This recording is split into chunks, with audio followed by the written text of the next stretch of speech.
Warning! The Stone Age Gamer podcast includes a lot of bad language. Cover your motherfucking ears.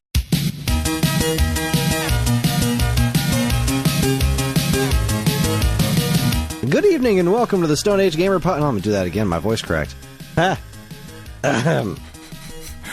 evening and welcome to the Stone Age Gamer podcast. I'm Kris's inner child, and I'm really excited to talk about video games with all of you. That's definitely what's going on. I'm Kris Randazzo, and joining me tonight is Isolated Alien, Dan Ryan. What's up, everybody? Just over here by myself. It's the end of the month, which means it's time for the 10, 20, 30, 40, where we look back at Marvel, not at Marvel, and Marvel, and how awesome the PlayStation 2 was. Were there any... really. Were there any other Megaton games on any other platforms enough to compete? Get ready to steal some cars on the go, because the Stone Age Gamer podcast starts now. I eat you with my little mouth. It's the best Family Guy line. It's not the best Family Guy line. That's an absurd thing for me to say, but it is very, very funny. Hi, everyone. This is episode 538. It's the week of November 1st, 2024, and welcome. For anyone new here, this is the official podcast of StoneAgeGamer.com. Dan and I talk every week about what's happening in the world of video games from a retro gamer's perspective, as well as whatever the heck else is going on in our lives. Speaking of which, how's it going there, Dan? Pretty good. You know, it's Infusion Day, so I feel pretty good. I've got energy. I was lively today. Billie Eilish and Phineas are at the Yankees game, because I don't care that they're in Dodger Stadium. It's the Yankees game. I think you're ahead of me. I'm on a commercial break right now. Oh, okay, yeah. I don't know. We're in the top of the fifth here. I'm not going to do this. All right, I'm not going to talk about the fucking game the whole time we're recording. No, man, I feel pretty good today. I went and got the infusion. I spoke with my oncologist today. We discussed the PET CT that I brought up on the show, and he concurred with what with what I had said like 2 weeks ago or whatever, that things are moving in the right direction. It's kind of hard to fuck that up when it says marked improvement on the thing. Like, that's not like, oh no, actually, it's like it's like when Trump comes out and does something fucking awful and the newspapers are like, here's why this is terrible for Kamala Harris. I got my report and it was marked improvement. Here's why this actually sucks for your cancer diagnosis. Like, oh shit, doc. Sorry.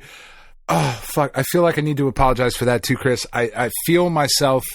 I've tried really, really hard to not be as overtly political on the show. I know you have too over this last little bit here, but we're just rapidly coming up to pretty hard very, right very now. Important. It's so much on my mind right now. There are some other things going on in life that, 'cause I don't share everything with you fuckers. There are some other things going on in life. I will eventually, that have just made this a little bit of a bigger deal, for me personally.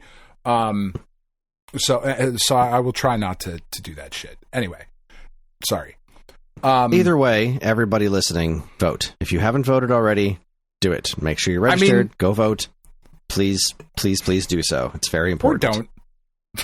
Stay home. It's fine. I'm going to try to be the opposite of political. Don't vote. It's fine. It's good. No, you 100% should. Go vote, obviously. But yeah, so talking to the oncologist today, he's been very bullish, like I said, since the beginning of this journey of like, we're gonna fucking do this. Like the first word, like I said, the first words out of his mouth were, "This is curable." So that is still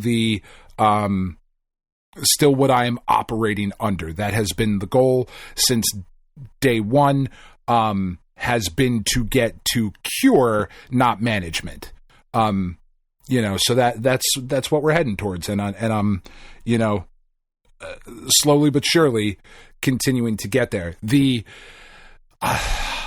side effects are just continuing, as they said they would. They are continuing to be cumulative and get more and more difficult as this goes along, and that is frustrating, because the current side effect that I'm dealing with the most is the neuropathy, which is the numbness and tingling, sometimes burning in the hands and feet. So the nerves in your hands and your feet are affected by the chemo. And it's weird because it's in my right hand, not my left hand. It's in both feet. Both of my feet have been killing me for weeks at this point. But it's just the right hand, which is really kind of strange. Like, I'm thankful it's not in both my hands. I'm left-handed. But, it affects, because I don't know if you know this, Kris, about life, but you use your hands a lot. I hadn't noticed. It's one of my favorite Mitch Hedberg's lines. I don't wave at strangers. What if that person doesn't have a hand? They'll think you're being cocky. Hey, fucker, look at this. This thing's useful. Oh, that's fucking funny. Anyway, yeah, it's just anytime you have like an injury or a situation or something going on with something that you use every single day, it really highlights the frequency with which those things are in fact useful. So it's made like gaming hard and holding things hard. Anyway, how you doing? Sorry. That sounded less positive at the end than I wanted it to. Let me try that again. So, but moving in the right direction. Things are looking up. January is going to be fucking great. How you doing, Kris? Well, let's see. So what's going on? Let's dig in. Let's unpack. Well, I'm complaining about Gambler real quick. I just, won $33, but then in the whole having to spin through it, I lost $23. So I'm only up $10 on one of my devices. The other one's still cooking, but that one's also looking to be down about the same. So that's unfortunate. But the other two, I was up the $33. So at least that's it. It's ridiculous to complain about it, considering how much I actually won this month is a pretty sizable amount of money. But sure, this is the second week in a row where this particular game that is always every time I would get the big winnings on Friday, I would run it through this game and I would always break out even, either maybe up $1 or down $1, never down $20. This is the second week in a row where that's happened. I think they've changed something in this game, so I'm going to need to find a different one for my money laundering efforts, and that's slightly frustrating. Because what you don't want out of your... just being honest about it at this point. Yeah, no, what you don't want is your money laundering to be more complicated than it needs to be. Right, it's already a sketchy at best. Yeah, it's already endeavor. Just stupid. I'm gonna leave right here. I'm gonna leave it right where I'm at. 186. Quit while you're ahead. Where was I at there? Well, I'm definitely not ahead here, but let's see. What's the math on that? I'm terrible at math. Minus down $21 on this one. So House always wins. 12. I'm up $12. So again, I still made money, just not as much as I had hoped. That's right. So 33. So it was 66. So I made $86 tonight. I mean, and you didn't even have to sell feed pics. That's not bad. Yeah, no. What are we talking about? No. My mom's trying to get me to join a gym. So let's see. Mom, there's just all right. Fucking come on. There's a whole lot going on this week, and I'm doing a lot of it solo. Karen's got a show on Saturday, which is tomorrow. Tonight, she's out with her friends for her birthday. Her birthday was on Tuesday. So last night, I had to get my mom to watch John, and then my friend Erica to take Ellie to and from cheer practice so that I could cover Quizzo 40 minutes away for gym.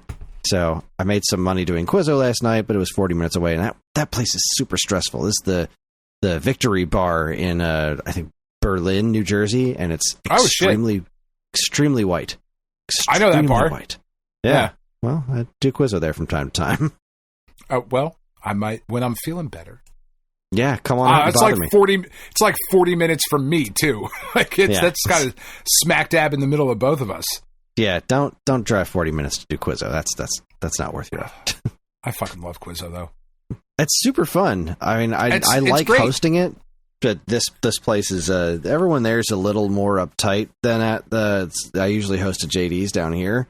But everyone there is just a little bit more uptight about everything. Like, well, make sure this other team. I think I saw this other team cheating, and I don't know about that answer. I need to look up that one.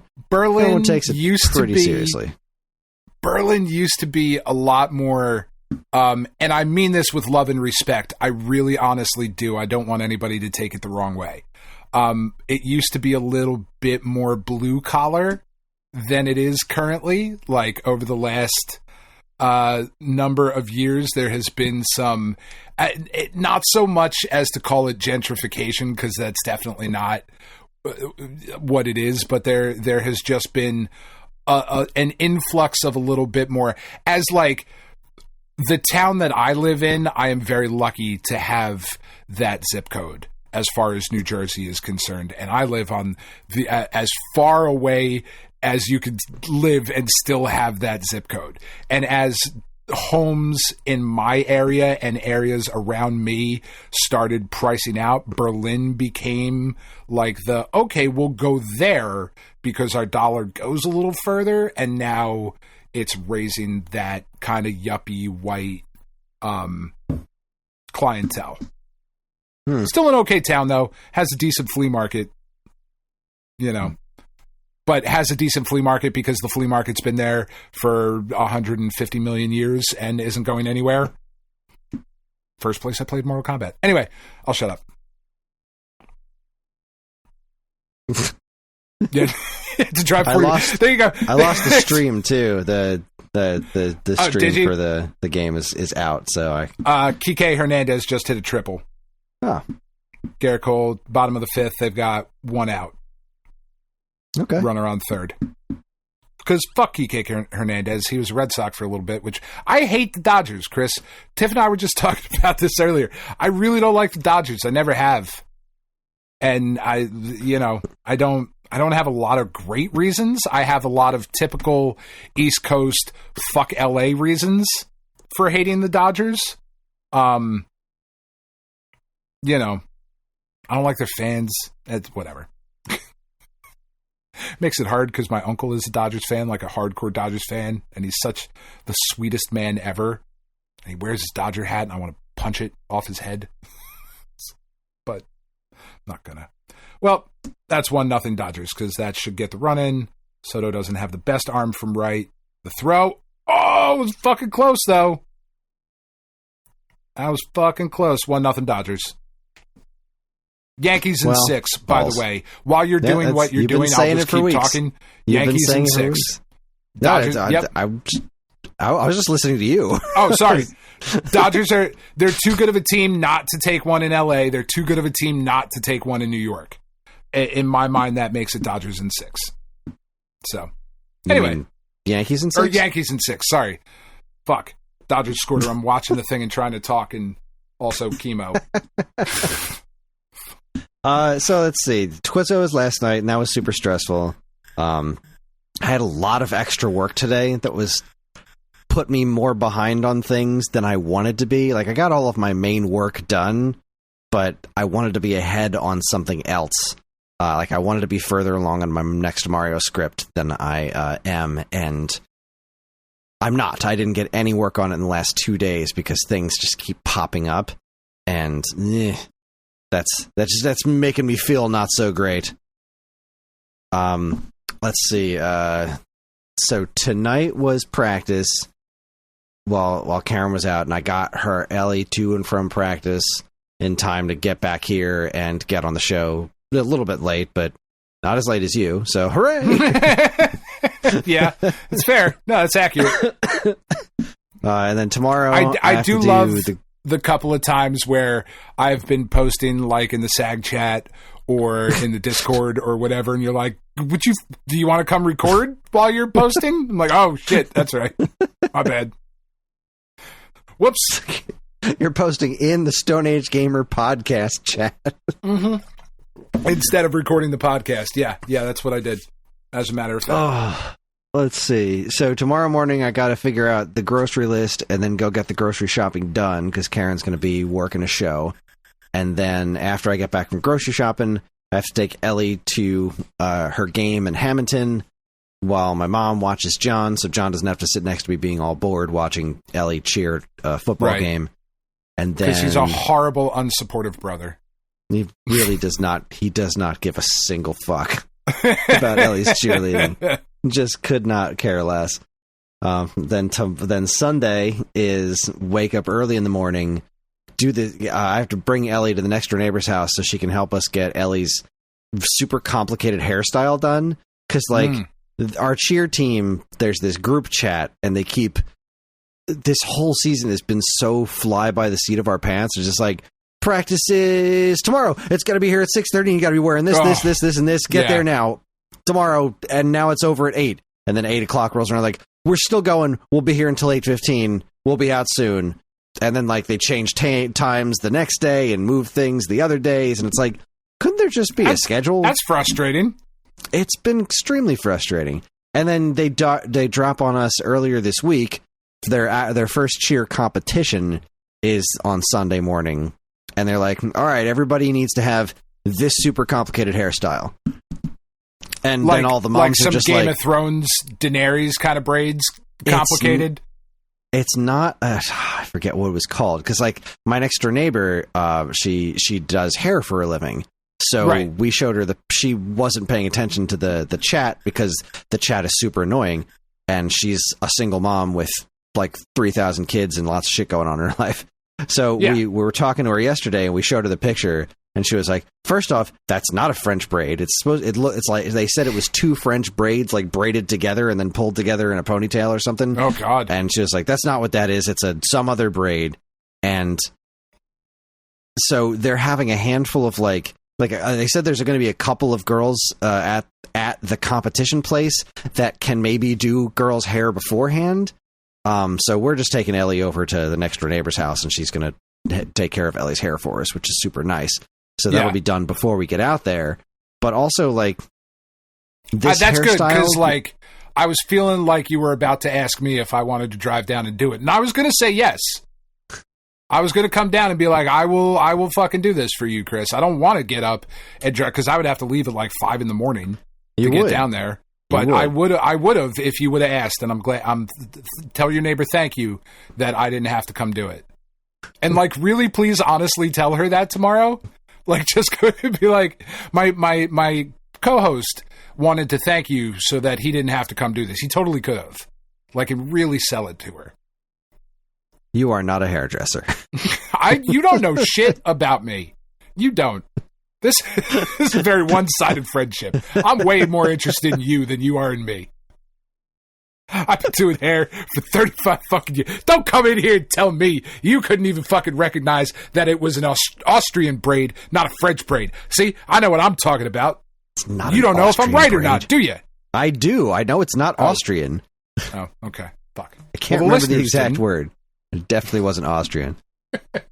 So the thing that kind of bugged me about, Karen and I were kind of musing about this hairstyle being like kind of exclusionary. Like black girls can't do it. Yeah. And short-haired girls can't do it, right? Like, there's at least one short-haired girl on the team, and there's 2 black girls. I think both of them have braids. So I'm not sure what they're going to do about that. I get that. Yeah. And so, like, of the 30-kid team, there's 4 girls that can't do it. Mm-hmm. Yeah, that sucks. Yeah. I don't know that it's I don't think it's overt so much as just thoughtless, but yeah, hey, I mean, what do I know? That's one of those slippery slope ones, though. Or slippery slope's the wrong idea, but that's one of those ones where it's like, what's the solution? Like, Does everybody get extension braids to match the two black girls? That's not a bad idea, but it's also somewhat cultural appropriation, so maybe it is a bad idea. Or do we just not do matching hairstyles? That's probably the fucking answer, right? Or we just do something that works with different kinds of hair. Like put them all in beanies. Got it. The JV team, like a lot of them will just do some sort of single ponytail type thing, right? And as long as there's the bow is attached and glitter is involved, there you go. You're close enough. But when we start doing there you go. Start doing fancy ass braids. Yeah. But anyway, after the cheer competition, Allie's got a birthday party. So I don't know when I'm getting laundry done. There's a couple of loads upstairs right now that are going through. That's the kids' laundry will at best be clean by the end of the day. When it's going to get folded, I'm not entirely sure. I could probably try to do some of it tomorrow morning, but I also have to figure out all the groceries tomorrow morning. Right. I don't know. This weekend do you have is going a grocery to be store that delivers? We do, but I still have to figure out what to order. Sure. Yeah. That's taking the kids and going and getting the groceries is that's not the end of the world. It's the figuring out what it is that I want. And then we tried ordering from our local ShopRite a couple of times, and it went very, very poorly. ShopRite is the fucking devil. I hate ShopRite. They are terrible. Theoretically, I hate ShopRite. There's a distinct possibility that there's going to be an Aldi opening up really close to my house. Oh, that's so much better. So because there's no bullshit with Aldi. I'm pretty excited about it. So the liquor store that was by here, White Horse Liquor, they recently built a whole new building right down the street. Yeah. With a cafe attached to it. It's super nice. Oh, that's cool. And but there was this big place that used to be an Acme, right by my house. And they lasted for a while. They're right next to the ShopRite, and they were there for good long while. Yeah. Well, it's just a better grocery store, but ShopRite has such a chokehold on this area. But there's one Aldi in my area that opened up across the street from the ShopRite in English Creek, and they've been doing great right across the street from it. So Aldi is clearly has no problem trying to take on ShopRite. So since Whitehorse moved out, there's this big open space, and the word on the street is that Aldi's moving in. Someone's in there doing shit, but there's no signs up or anything yet. But there's somebody's in there farting around. We're also getting a new Wawa, which makes me very happy. The Wawa down the street from me has one of the worst parking lots on the planet. It's still a teeny tiny Wawa from the old days, and it's just the parking lot it just can't handle the amount of traffic. They need to do something else. But there was this big open space that they started developing. This is where Whitehorse built their new thing, the liquor store. It's also where they put a Chipotle within walking distance of my house. And Royal Farms was going to move in there. And I like a good Royal Farms. Well, they're trying to jump into Wawa's territory. But the Royal Farms fell through, and now Wawa's going to use the space, which makes me especially happy because there's going to be a gas station there. That means there's going to be a gas station in town that's close to my house. Because right now I have to go over to Galloway's, the closest gas station, which is so wild. It's not. Yeah. It's not far. Because I'm basically at the edge of town. But it's weird that I have to go to another town to get gas, and now there will be gas without me having to go down the moon. I shouldn't have to go to the next town over. Exactly. Come on, you fuckers. So, it's a stressful weekend. And, this next week is also going to be a friggin' bonkers nightmare with Halloween, and can't do a fire pit. I can't do my usual fire pit for Halloween this year because of the drought. 2-run home run, Giancarlo Stanton. Yankees up 2-1. That's what I like to hear. No worries. I understand. This is an important game.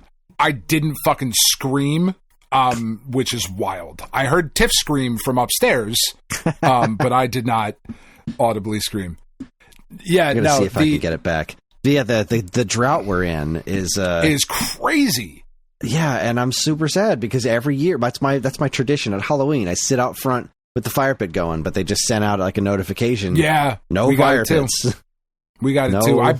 I went right out and built one. Fuck you. You don't tell me what to do. I'll burn all these leaves. You can't control me.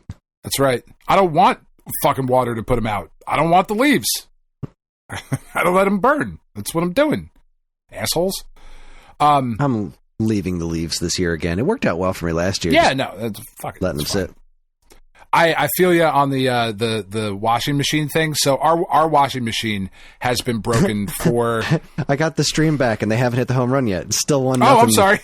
Still 1-0. Well, Dodgers. It was a mighty blast. It was fucking Giancarlo. Jack Flaherty kept throwing him these low, like, fucking knuckle curves, and he kept missing them. And, like, you could just see him getting the timing down, and he was like, all right, you're going to fucking throw that pitch again, and I'm going to hit it. Like, there it is. I'm going to fucking nail it. And he, fucking Big G. Love that guy. And then it went out again. I got to sucks. see him run half the bases, and then it went out again. Oh, well. That's all right. It takes a while to get around. We got Halloween going this week. Yeah. In addition to more cheer practices, because there's another cheer competition and possibly another game if our Absecon football team wins the this is the playoff game that is tomorrow in Hamilton. Yeah. So if they win their game, then we'll have another game scheduled. I'm tired. That's exciting. I hope everybody caught. I hope Evan doesn't change the editing where I was starting to tell you about the washing machine and then you just went right into something else. You started talking about a washing machine? See? Jesus, you don't fucking listen to me at all. I can't hear you sometimes. That's weird. So what's going on with your washing machine? Frequently. So our washing machine has been broken for like a month. I think I mentioned it a while ago. Of like it just because my children are assholes. They're just fucking terrible. I don't understand. I love you, but you're all terrible. They just. Is this a ham and cheese sandwich? Yeah, I wanted it to be clean. Yeah. This is the toaster oven, isn't it? Every time they get really upset if I move their wash from the washing machine to the dryer. Because then I'm inevitably then going to yell at them for the things that are in the washing machine that fucking shouldn't be. Like wrappers and papers and pens and just miscellaneous ephemera that comes up from their disgusting ass lives. Because we're kind of at the point with them, they're 15. If you want to live like a fucking scumbag, I'm not letting your friends ever come over, and that's a choice that you've made. Like, I'm not going to beat you about it, but, like, you're fucking disgusting. And I'm going to walk by, and I'm going to be like, you fucking smell, fix your shit. Like, I'm going to bully you about it. But they're just, they don't fucking... whatever. They just, like... You know how in the washing machine, if you have an agitator... You're not really supposed to, like, go above the agitator when you're filling the washing machine, right? My children have made it like a competition to see just how much they can stuff into the washing machine and still close the lid, even though it has been explained to them numerous times about how that doesn't actually clean. Like, all of the reasons that you shouldn't do that, right? And the first washing machine that we had when we bought the house didn't have a fucking agitator. So there's so much more that you could put in it. So, like, they broke it the first fucking time. And then they broke the one that I went and bought off of, like, Facebook for, like, $30. Because I was like, if these assholes are going to keep breaking these things, I'm not going out and dropping the $500 or whatever on a washing machine again. So they break the second one. And... you know, money is tight, and I kept looking for washing machines that I wanted to pay, the amount I wanted to pay for the quality that I wanted to get. You know what I mean? And then we got the anchor check, right? So there's an appliance, for those of you not in New Jersey. New Jersey loves us very much and sends us $1,500 because we live here. So we got a $1,500 anchor check, and we went to, there's like a little appliance, like liquidator kind of place. You know what I mean? Like scratch and dent kind of thing. Right. And we go walking in there because I don't care what the fuck it looks like. It's downstairs in the dog room. I could literally not give a shit less. So we go down to this place, and lo and behold, they have the same washing machine that we originally had, which we really liked. It was a Whirlpool, part of a matching set. I can play Doom on it. I think because it connects to Wi-Fi, so I assume it can play Doom. And it's just, I liked that washing machine. It was $500. Like, all right, cool. But I saw when we bought it, the reason that it was $500 and not the $700 that it still is at Lowe's and Home Depot is because it was missing one of the suspension arms that holds the basket, right? So I don't know how much you know about a washing machine, but if you take the top off of your washing machine, the basket is suspended by 4 arms, right? And that's how it balances and spins, and so that it has some wiggle room and some play when the clothes are spinning and whatever. And it was missing one of those arms. The arm was cheap. I got it off of eBay for $15. And it's a simple fix. You take out a couple of screws, you put a little butter knife in, you pop the thing up, you kind of swap the arm out. Really not a big deal. Problem is that I ordered the only person that had the arm on eBay was a seller in South Carolina. And I could have gotten it like on an appliance part shop or like Amazon, but they sell them in packs of 4 because typically you're replacing the whole thing. I just needed the one, right? You're usually at least replacing like 1 or 2. I needed 1, so I got it off a dude in South Carolina. And what has just happened in the Carolinas recently? Giant fucking hurricane. So I ordered it like on the 12th, and it was like, it should be there by the 15th. I was like, fucking sweet. That seems improbable. but it said the USPS fucking update was like, nope, we got tracking. It's coming the 3 days. No problem. It's South Carolina to New Jersey. It's not fucking far. We'll walk it to you, right? In 4 days. So obviously you involve a truck, no problem. And then I get an email the next day from the Postal Service, and they're like, yeah, sorry, we fucked up. Our bad. It's definitely not coming this week. Definitely not. Maybe next week. We'll check in with you back on Monday. It's like, oh, man. All right. So, it didn't show up until this week. And then I had to fucking do the thing. And like I said, not a hard job per se, but when you are already in a weakened cancer state, it makes it more difficult. What added to the frustration of it was that our water heater broke. I think I told this story like a couple months ago, right? Like our water heater broke, and I was trying to fix that. We had to get a new water heater. Sounds familiar? Yeah. Because somebody else just had a water heater. Oh, it was Dean was talking about he was getting a tankless water heater. Yeah. That's all right. It's like, no, water heater, I remember that more recently than months ago. Yeah. All right. Yeah, sorry, water heater months ago for me. The pieces of my life coming together. Yeah. I couldn't, the part that I needed, the part that I bought to try and fix it was like a $10 part, and it was one of those, like, if this $10 part doesn't fix it, you need a new water heater. And I was like, okay, fine. So I tried the $10 part, didn't fix it, needed a new water heater. But they don't make the water heaters in the size that I had anymore. Right, they're shorter, that all sounds and they're familiar. rounder. Yep. Yeah, okay. Yeah. So in order to get to my washing machine to do anything, I have to take the out. Like, I can't, because it's blocked in by the water heater. I cannot slide it forward and out of the laundry room to then work on it. I have to take the dryer completely out of the laundry room to then move the washing machine over to be able to, get to work. So it's basically a block pushing puzzle. Like 100%. You're yeah. playing Sokoban. All right. It's 100% a block pushing puzzle. And in my weakened state, I wasn't thinking, and I didn't disconnect the dryer hose.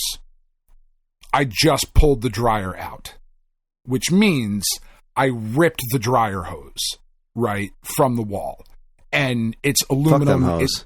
Oh my God. Fuck them hose hard. My house was built in the early 50s. And I don't believe that there was a washing machine or dryer originally in the house. Because when they bought this house, they put the fucking outdoor vent. So if they had put this vent there like on purpose and not like, fuck, we need to rough this in real quick. Like it's so close. It's very fucking frustrating. I ripped the thing off the wall. It was very frustrating. The whole fucking process like instantly turned into sitcom dad of like, son of a bitch, like just dropping things and fighting with those damn dryer hoses. It was a fucking nightmare, but I can now wash clothes. Well, thank God for that. So you won't stink. No, I mean, your children still might. Yeah, no, I'm not going to shower. But I still roll around like with dogs and stuff. No, just in filth. Just in filth, constantly. Good time. Filth. It's like Monty Python. There was some more filth.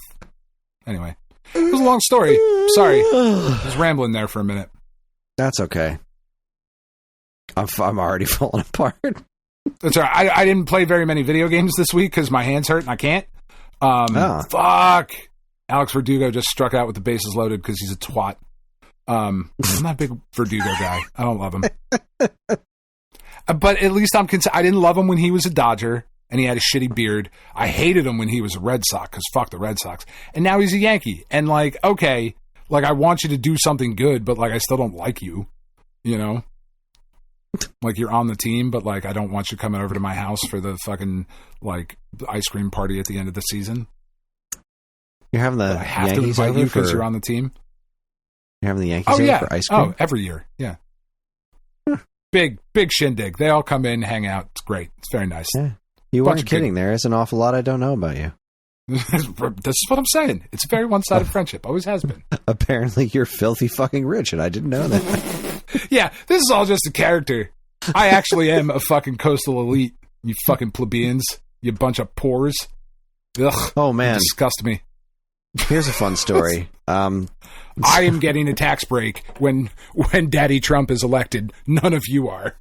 Oh, God, the daddy thing with Tucker. I know. Yeah. Sorry, I'm already going back on what I said earlier. I apologize. You said you'd try. You didn't say you'd do it. Yeah. You said you'd try, and you have been trying, and I appreciate that. So earlier this week, Karen started receiving Amazon packages with pieces of Halloween costumes in them.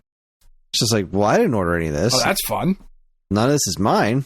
So she contacted Amazon, and they were like, well, whatever. You haven't been charged, and so just I don't know, keep them. Bless you. Have a good day. So Karen, not wanting to hang on to bunch of random children's costume pieces, put them up on our local Facebook, declutter group. Yeah, and made some people very happy with some last minute Halloween costumes. That's awesome. Yeah, except yesterday. Yesterday, her sister texts and says, "So I accidentally sent my kids' Halloween costumes to your house. Can I get those back, please?" Shit. No, you can't. Fuck. That's amazing. Right? Holy shit. I was not expecting that to be the curveball at the end of that fucking story. Because I never even would have considered to ask if you had accidentally sent Halloween costumes to my house. And she's like, I need those costumes back. She's like, I gave them away. So yeah, no, I get that. I get that you need them. But like, what do you want us to do? So Karen actually asked for one of them back. Oh wow! She went through and explained the situation, but the other one, the woman it was a Bluey costume for her daughter, and the woman had responded like, "Thank you so much. It fits my daughter perfectly. She's so happy." And I was like, "Don't you dare ask that woman for that back!" Like, yeah, no, don't you dare. No, don't do it. So the other one was like a Grim Reaper costume and a Deadpool costume. And she was able to like cancel the giving away of the Grim Reaper costume, but she needed to get back the Deadpool costume. And the woman was nice; she understood about it. But I went over to pick up the Deadpool mask, and just driving through regular Absecon looking neighborhoods, and then I turned down this street, and it is just mansions. It's just no shit. Humongous, multi-story homes with 4-car garages in a fucking Absecon, like out by the water. It was this one block, and every house by the water was fucking enormous. Enormous. I'm talking 4-car garages. Like, what are we doing here? And so I walked up fuckers in Absecon. Walked up the steps to this fucking manor and grabbed the Deadpool mask. Just moved on with my night. That was fucking evening, weird. Sir. But yeah, random Halloween costumes showed up at our house. What a week. So Karen, this happens as we're driving out to do Quizzo last night, because Karen helped me grade papers last night.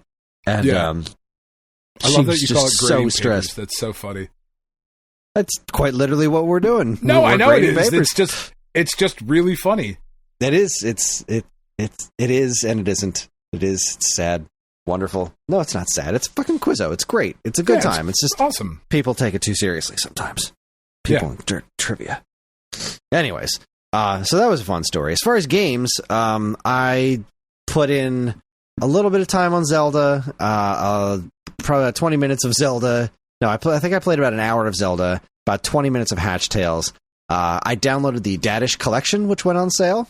Oh, that's cool. It was only $2, and really it's the same. It's Dadish 1 through 3, which I have, but he rejiggered the first Dadish to run on the Dadish 3 engine. So I was like, when that goes on sale for a couple of bucks, I'll pick it up. I think it feels like it plays exactly the same, except Dadish does some flippy doos around when he jumps, like in 2 and 3. But the map has been simplified like a lot, which seems like it looks like a bad thing, but it's a great thing, because the maps in 2 and 3 are considerably simpler, which means that when you want to choose a level and like go somewhere, it's really fast. In the first game, the map is kind of like Super Mario World's map. So like if you're on World 8 and you want to go back to World 1, you got to walk through every single stage on the map to get back to the beginning. And this one's just like super streamlined. So I'm very happy about that. But the thing that I've been putting the most time in this week, which again isn't much, I want to say I've probably put in about maybe an hour tops into it. I was working on my Mario video script earlier in the week, and I got to writing about Super Mario Brothers Deluxe. And I was like, this game was great. I want to play this again. And so I busted it out, and I've been trying to unlock all the have you played Super Mario Brothers Deluxe? I know you're not much of a Super Mario fan. So I mean, I definitely had. All right, let me change that. I've definitely played it. I couldn't tell you a damn thing about it right now, and what differentiates it from anything else.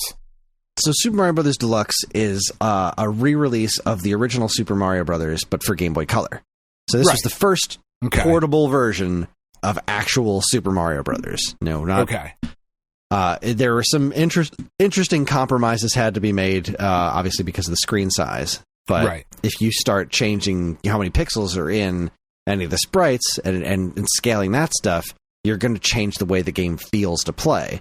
So they just made it so that you can kind of like manually scroll the screen around to look at stuff, which has some adverse effects on things like, when Lakitu's flying around on top of the stage throwing spinies down on you, you can't see him doing that anymore. So the spinies are just falling out from the top of the screen. Or there's a couple of jumps in the game that are like leaps of faith, which is doesn't feel great. But all in all, it is extraordinarily faithful, and it was portable Super Mario Brothers for the first time, like actual which is proper a massive fucking deal. That was a pretty big hairy deal. But there's so much more to it than that, which is super cool. So first they did a lot of little tweaks to the game, like added extra animations to things. Like Toad has animations instead of standing perfectly still. The princess has animations. Like water moves instead of sitting still. It's just a lot of little things all throughout the experience, which is pretty nice. On top of that, they added this absolutely amazing multiplayer mode. It is some of the most fun multiplayer Mario. I think the only time they got it, the only thing that maybe tops this would be the stuff in New Super Mario Brothers on DS. and I'm still not 100% sure that it tops it. I know I played more of it, and it's really close. But this has a versus racing mode. These original stages, like just made for this racing thing, and you both play at the same time. One's Mario, one's Luigi, and there are these blocks that if you hit them, they make either walls appear or disappear.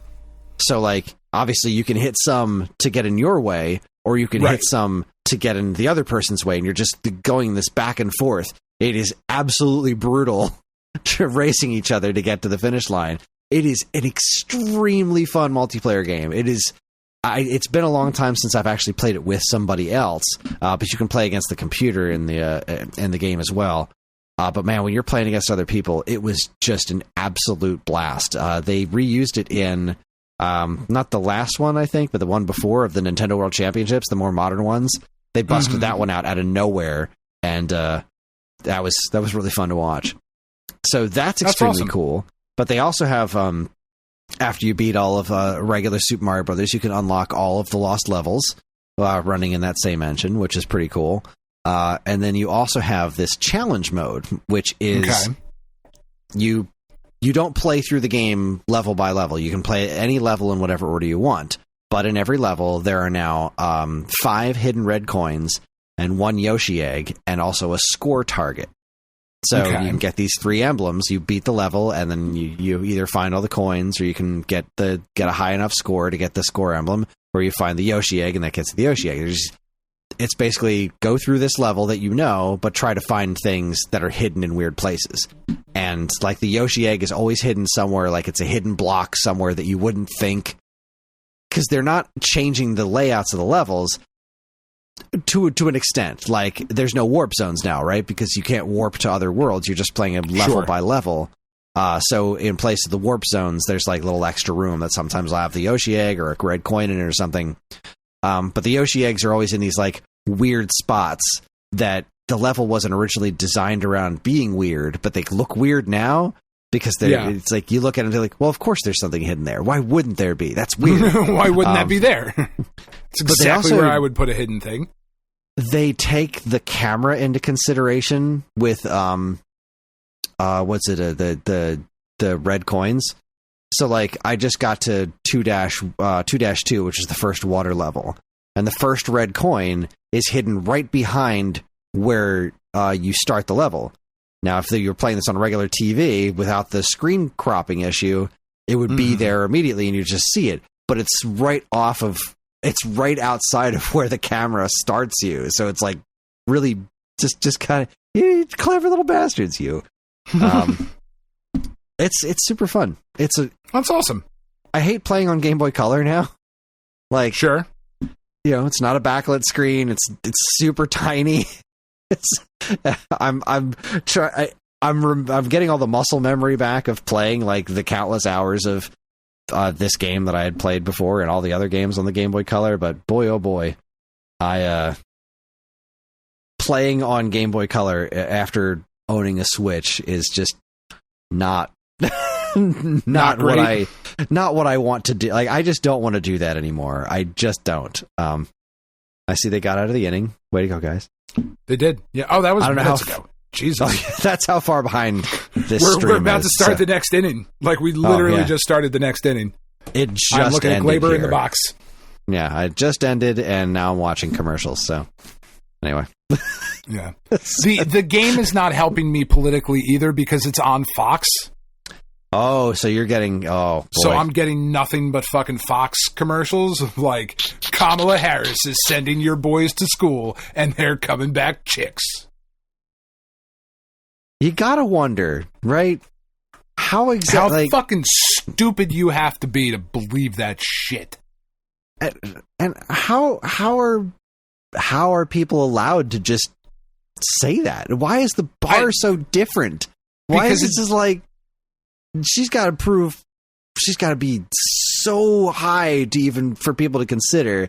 And then he's just like, well, I didn't smear shit on the walls this morning. I'm having a great day. And they're like, yeah, fuck, it's Trump 2024, Trump forever. Fuck it. We're not doing any more elections. This guy didn't shit his pants this morning. He should be king for life. Like, it's just, It's fucking wild. And every, like, if you have a kid in school, the nurse can't give your kid a fucking Tylenol without you signing shit in triplicate, mailing in a fucking blood sample, fucking sacrificing a goat. It's absurd. Oh, God, it's so fucking... You fucking... Like, if you legit hear that and go, yeah, no, that tracks, you're a fucking idiot and your vote shouldn't count as much as mine. Sorry. I fucking said what I said. And you hear that, and you know, and if you hear that and you know it's false, and you say, but I'm going to vote for him anyway. Then you're a bad person. Like, I feel like that doesn't make things any better. All right, rein it back in. Pull it back in. I'm saying, if you're an undecided voter, what did I see? I saw a fucking tweet today. Anyway, I'll fucking remember it. It's not. Sorry. We're trying to stay positive, Chris. Yeah. It's going to be okay. It's going to be okay. Oh, fuck. Evan, you might edit this out. That's fine. It just popped into my head. It's not that funny because, like, he's been dead for a while, but we're trying to be like Freddie Mercury. Positive. Like, it's not in good taste. Thought this was going to be about Arnold Palmer. No. We're apparently well hung. You're the fucking hog on that guy, huh? Holy shit. People came up to me, tears in their eyes, because Arnold Palmer's giant dick was in their mouth. That's how I roll. Oh, my God. Sorry, Evan, you're going to edit all that out. That's fine. Gentlemen. It's fine. Yes, Jesus. Edit out that little political conversation. Fuck it. Whatever. We'll live. We are where we are. Did you play anything else? Nope, that was it. Oh, John tried the Dogman demo. Oh, how was that? It's fine. Okay. I mean, that's about the best you could hope for, I think. If you ask John, it's the hardest game that's ever been made. Which is objectively it's not. It is. It is toddler easy. He's just really impatient, and he's playing through it, and he just got super, super angry at it. And he's like, I don't know why they made this game so hard. And I'm like, dude, you don't know. They didn't. They don't know that of which you speak. You've seen hard games. You've, like, that, what is it, the stupid FNF thing that he's obsessing over. Like, yeah, but if you can just button mash, it's not actually hard. Exactly. But he's watched the YouTube videos of, like, he's obsessed with difficulty in video games. He's just absolutely obsessed with, like, every time he sees me do something in a game, he's like, there should be a mod for Zelda where you have to fight all of the bosses at the same time. You have to fight them all in a room, and you don't have any weapons except for the weakest weapon in the game, and you have to do it 3 times in a row, and you don't have any health restoration, and that's what there should be a mod that does that. And that's when you send him to your room, and he's grounded, or you make him play Bloodborne. Like, he knows what video game difficulty is, and he hates it. He hates it when games are hard. When games challenge him, he absolutely despises it. He throws controllers. He gets so angry, and he gets angry at himself. It's like, it's this huge, horrible thing if a game is hard. But he's obsessed with anything that he makes, anything that he imagines a game to be. He's always imagining it being just if it's not the hardest thing that anyone has ever done, that you need to dedicate 60, 70 hours a week to nonstop practicing to have a hope of even considering accomplishing it, then it's not worth it. Then it's useless. Then it's worthless. Sorry. It's trash. It's easy. It's garbage. Like, you watch too much YouTube, and it's way too much. That's insanity. And then he plays fucking Dogman. He's like, this is too hard. Like, no, it's not. It's actually pretty clever and cute. They did a good job. Good. That's wonderful to hear. That's enough me bitching about my son. We're going to take ourselves a quick break, and when we come back... Hold on. Shut up. No. You don't fucking steamroll me. I bought games. I tried to buy you Manos the Hands of Fate. I said I didn't play much. You didn't play anything. I didn't say anything. Fuck you. Check the tapes. Evan? Brian, go ahead. What do you got? Check the tapes, Evan. No, so one of the listeners was like, hey, the fucking Rocky Horror game. And I was like, oh, yeah, that looks like a fucking fun time. I'll pick that up. And I saw that they had they had it bundled with, they made a game for Manos: The Hands of Fate. They and did you indeed. don't have a computer that can run it, so I couldn't gift it to you because I really wanted to. If I did have a computer that could run it, I would have already been playing it. Whenever you get one, you let me know, and I will buy you that $4 game. It is the $4-est game that I think there ever was. But no, so I picked up Rocky Horror Picture Show. It was on sale for like $8, $7, something like that. I don't know. It's introductory offer as just coming out, and it's fucking super charming and great. And the Rocky Horror Picture Show is absurd. I love everything about that movie. It's just, I fucking love it. I love it to little bitty pieces. We are going to watch it on Halloween night with the children for the first time. I feel like 15 is kind of right about the sweet spot, like 15, 16 maybe, to see Rocky Horror, to see Tim Curry just chew the fuck out of some scenery for, oh my God. What are your feelings on Rocky Horror, Kris? I think we probably had this discussion. I imagine you hate it. I'm not a fan, no. Yeah. I wouldn't say I go... Yeah, I don't know. It's just not for you. It's very not for me. I have seen it. All my friends told me to see it, and I saw it. And I've never seen it live. And they're like, no, the live changes the experience. I'm like, I feel like the live show makes it worse for me. But I think it would. Because you would inevitably be one of the audience members that gets fucked with. Yeah, probably. And I would be very upset about that. Yeah, it is. A live Rocky Horror is a fucking experience. I love that is still happening for this just objectively not good movie. Like, it is not a good movie by any stretch of the imagination. It is, however, in my opinion, a fucking great movie. And what Tim Curry does is he should have won Best Actor that year. I don't know what other movies came out the year Rocky Horror came out, but I promise you, nobody did more than fucking Tim Curry does in Rocky Horror Picture Show. Unless it was Forrest Gump, because Tom Hanks did more, but that definitely wasn't the same year. Anyway, the chiptune soundtrack is just great. They really, really nailed that. They nailed the atmosphere of it. The text boxes that pop up with some of the lines are... it's just wonderful. If you are a fan of the Rocky Horror Picture Show and retro gaming, like, this is just a kind of a no-brainer. It's really, really awesome.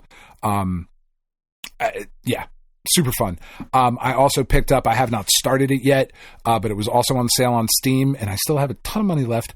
So I was like, fuck it, I will buy Pacific Drive, the game where you are in the anomaly in the Pacific Northwest and you have your station wagon. I want to try and get into that this week.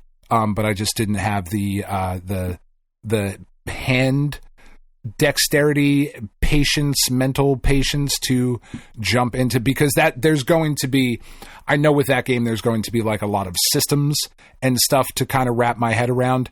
And I wasn't in the spot to do that yet. Puzzle and Dragons actually just went through their first major like UI change in forever. And they, in doing so, it's such a major update that they kind of like reset a bunch of rewards. And I think I was down to like, this happened Thursday morning is when the reset went through.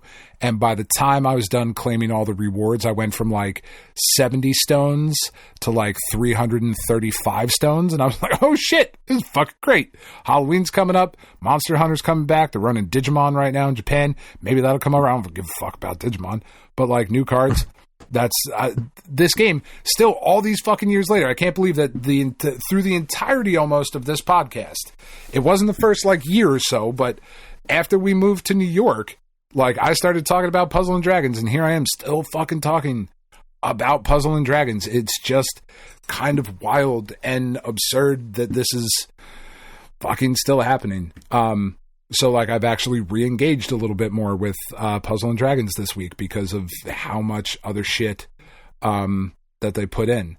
And then the main thing that I've been focusing on is trying to go play some retro horror games as we are leading up to fucking Halloween here. You know, playing with the kids and doing the shmemulation on the Steam Deck. And watching Penn, she was down with me when I was playing through Splatterhouse, and watching her react to your girlfriend turn into that fucking monster. Help me! That like just really awful, old, tinny, fucking 8-bit soundtrack. Help me, that she screeches out and then turns into just this hideous, disgusting monster. And Penn was like, holy shit! What is that thing? And I was like, I don't know. And she goes, do you kill it now? And I was like, oh yeah, we definitely fucking kill it now. And just super fun. Splatterhouse. Oh, Splatterhouse. Yeah. No, MLB The Show, when your girlfriend turns into the monster and you gotta fucking beat her with the bat. It's a weird Halloween mode they added. It's really cool. Fucking knock her head into the stands. No, yeah, in Splatterhouse, when second to last level 5 or whatever it is. And then I'm going to have to start. Katie and I had a conversation because I told you they're on their like esports team, right? And they got beat again in Smash Brothers.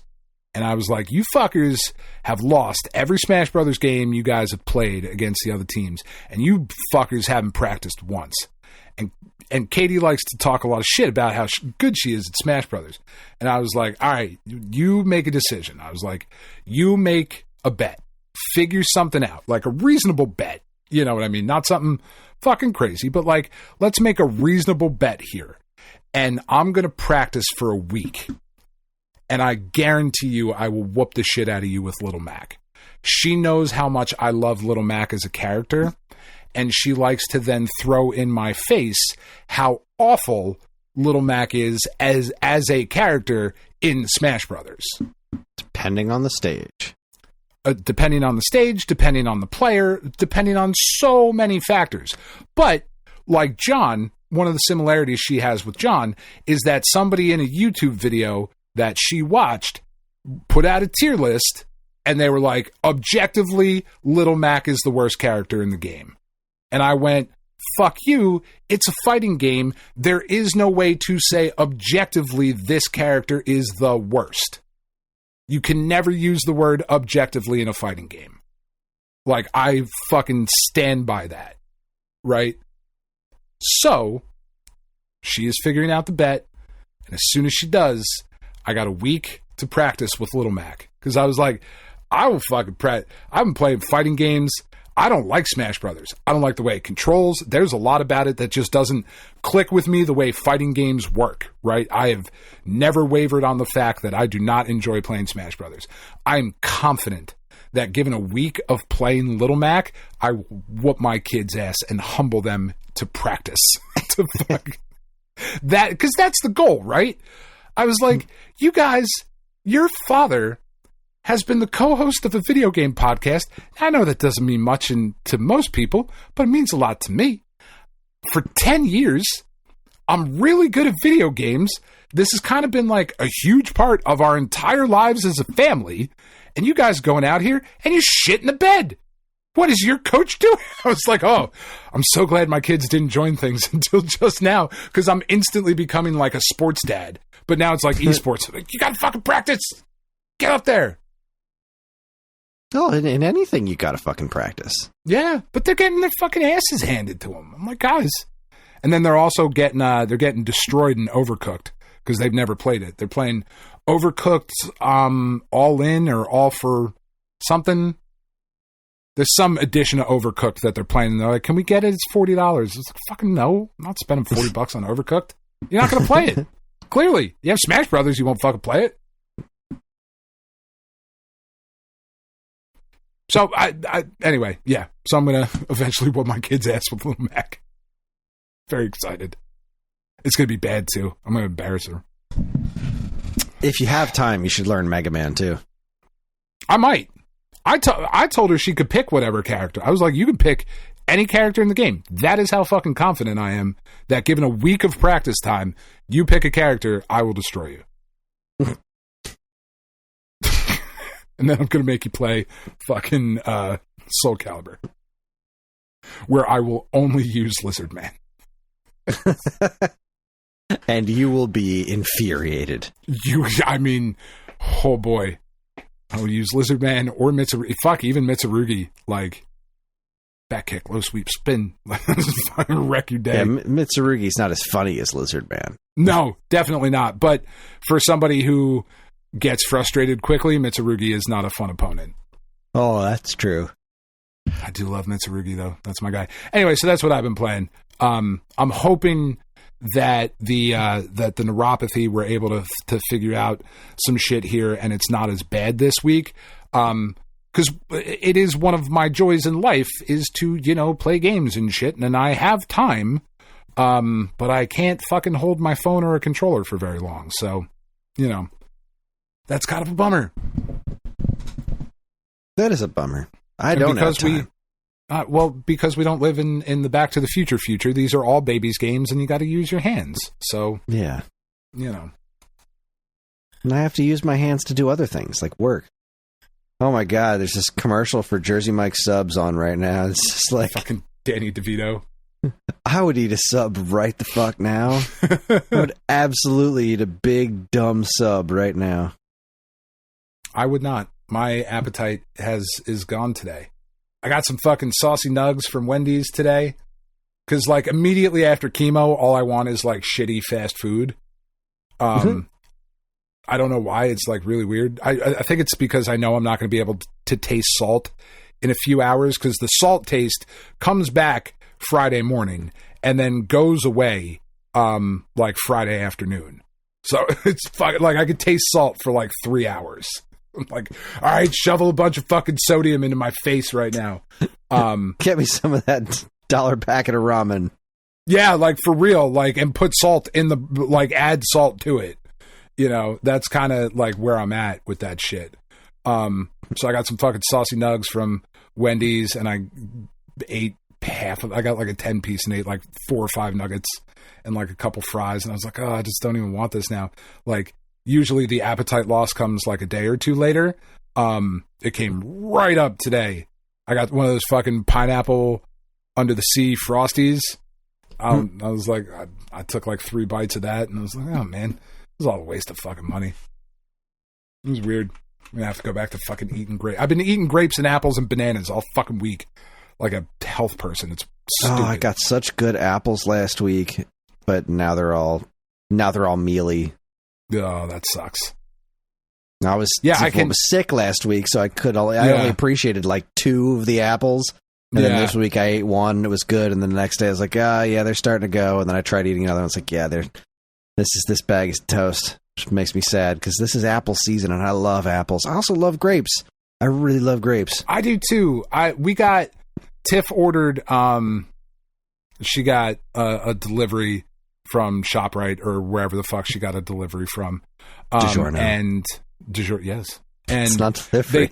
It's DiGiorno. Grapes. Why is DiGiorno bringing me a bunch of grapes? They rise grapes. in the oven when you bake them. Something really fucking wrong with these grapes. Hey guys, I don't think we should fucking sell this. You see what it's doing? They show up as raisins, and you put them in the oven. They turn into grapes. You got to reconstitute the fucking raisin to make it a grape. That's Italian. We're DiGiorno. This all tracks. It's fucking. So, one of the frustrating things about ordering groceries is that they don't care enough to call you when they don't have the thing that you want. They just substitute shit. If you check the substitutions okay box, I guess. And Tiff ordered red grapes because I like red grapes are my favorite, followed by cotton candy grapes and then green grapes. I can't eat too many of those cotton candy ones. They're delicious, but they make me sick. They're so good. I will eat, I eat red grapes. Cotton candy grapes are this is a treat. You put them in the freezer a little bit. Nice cold. They're basically candy. They really are. I'm more of a green grape kind of guy myself. That's fair. I get it. I still love red grapes. They're great. They're fantastic. Don't get me wrong. But I've tend to lean, at least in the last year, I lean a little bit more towards the green grapes. Look, I'm not kicking a grape out of bed, even if it is a fucking DiGiorno raisin. I'm still eating that shit too. Why's this in my bed? Who put this here? Fuck it, I'm eating it. Wait, why is my bed in the kitchen? Any room is a bedroom. You don't get to fucking tell me. That's where I'm asleep. It's a fucking bedroom. But so what showed up, because they didn't have red grapes, so instead of getting green grapes like a fucking normal person, they brought black grapes. And black grapes are like somebody, like you bite into something, the texture of a grape, and somebody in the other room, like on the other side of the house, is like, grapes. And you like think you know what it tastes like. That's what a fucking black grape tastes like. It's like somebody said it in a room 6 rooms away from you. Yeah, I can't say I'm a fan of black grapes either. It was a disappointing grape experience. Like, why even sell them? What? You know what? There's weirdos out there who like them. You know, like they're fucking wrong. Like, they should stop liking them. Like Necco wafers. Like somebody out there's eating those and having a real good time about it. And the rest banana of us are pudding, just looking at it and like, they have an application though. Like Necco wafers and banana pudding. You know, like you're talking like the vanilla little cookie really thing? Don't know. Yeah, like Smarties, but chalkier. Yeah. No, oh, okay, no, different thing. What am I thinking of? Nilla wafers? Nilla wafers, yeah, that's very, very different. Okay, I'll shut up. No, Necco wafers can get fucked, obviously. Bunch of old candy. If it looks like it's from the 20s, there's a reason we don't fucking eat it anymore, assholes. It's probably one of our listeners right now who's like, fuck, I really like these guys, but I gotta unsubscribe. Necco wafers are my whole identity. Necco wafers is where it's at. I identify as a fucking Necco wafer. It's my whole thing. I'm sorry. No, I'm not trying to yuck. The hell are we talking about again? Eat your disgusting ass fucking Necco wafers, Smarties, but for like people who hate themselves. All right, black are we grapes, done? Can we, not great. Yeah, I don't know. Take ourselves a break. Okay.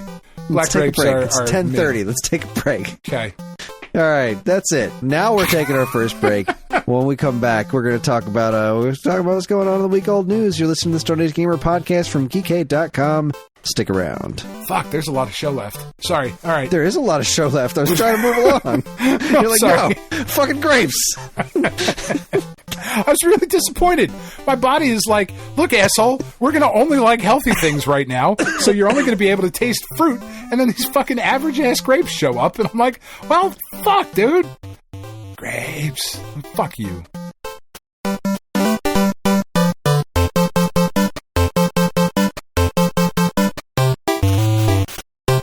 And now here's a quick preview of what's coming up in the newest issue of Nintendo Force magazine. First up, feature topic of issue 74. We're doing commercials now, Chris. I'm jumping right in. Feature topic of issue 74 of NF magazine. I assume that means Nintendo Force. There's a whole bunch of other stuff that I could say that it means that I'm not going to because I like Nintendo Force. Is the bond between brothers, inspired by the impending release of Mario and Luigi Brothership. The Nintendo Force crew has dedicated a multi-page spread spotlighting numerous brothers in Nintendo games over the years. From fan favorites like Mario and Luigi, Mega Man and Proto Man, and Timmy and Tommy Nook, they've got all the brotherly love you can handle. Check it out, starting on page 30 of issue 74 of Nintendo Force magazine, The Bond Between Brothers. Inspired by the impending release of Mario and Luigi Brothership. Next, you've heard me talk about Gimmick 2 on this podcast. You may have even read my review at Stone Age Gamer. But did you know that I'm a crazy person and wrote 2 entirely separate reviews for the same game? That's right, I reviewed Gimmick 2 for Nintendo Force as well, and as to not be a bad employee, I didn't plagiarize myself and wrote an entirely different review from scratch. Did I feel the same way about the game here as I did on Stone Age Gamer? I sure hope so, because if there's one thing I hate more than plagiarizing myself, it's contradicting myself. Don't miss my review of Gimmick 2 on page 26. Finally, if you're like me, you have cancer, and that sucks. I'm sorry. Hopefully it's going all right for you, though. Sorry.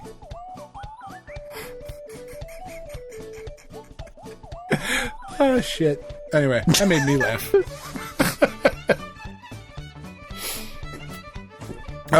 is a big drink of water. Finally, if you're like me, you wanted to play Dragon Quest III for years. literally years, decades even at this point, but couldn't be bothered to do the requisite research into learning exactly why. Well, Matthew Taranto, or Taranto, I don't know, has you covered. Not only has he written up a fantastic preview for the new HD 2D game, but there's also a complete breakdown of all the character classes, including a strange, stylish slime named Heliza? Is that what so. We're going with? Oh, I don't know. It's Dragon Quest. I don't know shit about Dragon Quest. It's Heal with Isa at the end of it, so Heliza. Learn all about it starting on page 52. I like when I get names wrong and you don't correct me because you don't know either. Yeah. So maybe I got it wrong. Is it Taranto or Toronto? I also don't know. I've only ever seen it written. Matt. Matt's got you covered. Which Matt? Is it our Matt? Is it our other Matt? Or is it Matt T? All the Matts. For all this and more, how many Matts do we have? Make sure you pick up your copy of Nintendo Force Magazine at nfmagazine.com. We've got like a fucking bushel full of Matts. We do. We are, at the very least, we a are bushel. Matt-tastic. Perhaps even a bushel basket load.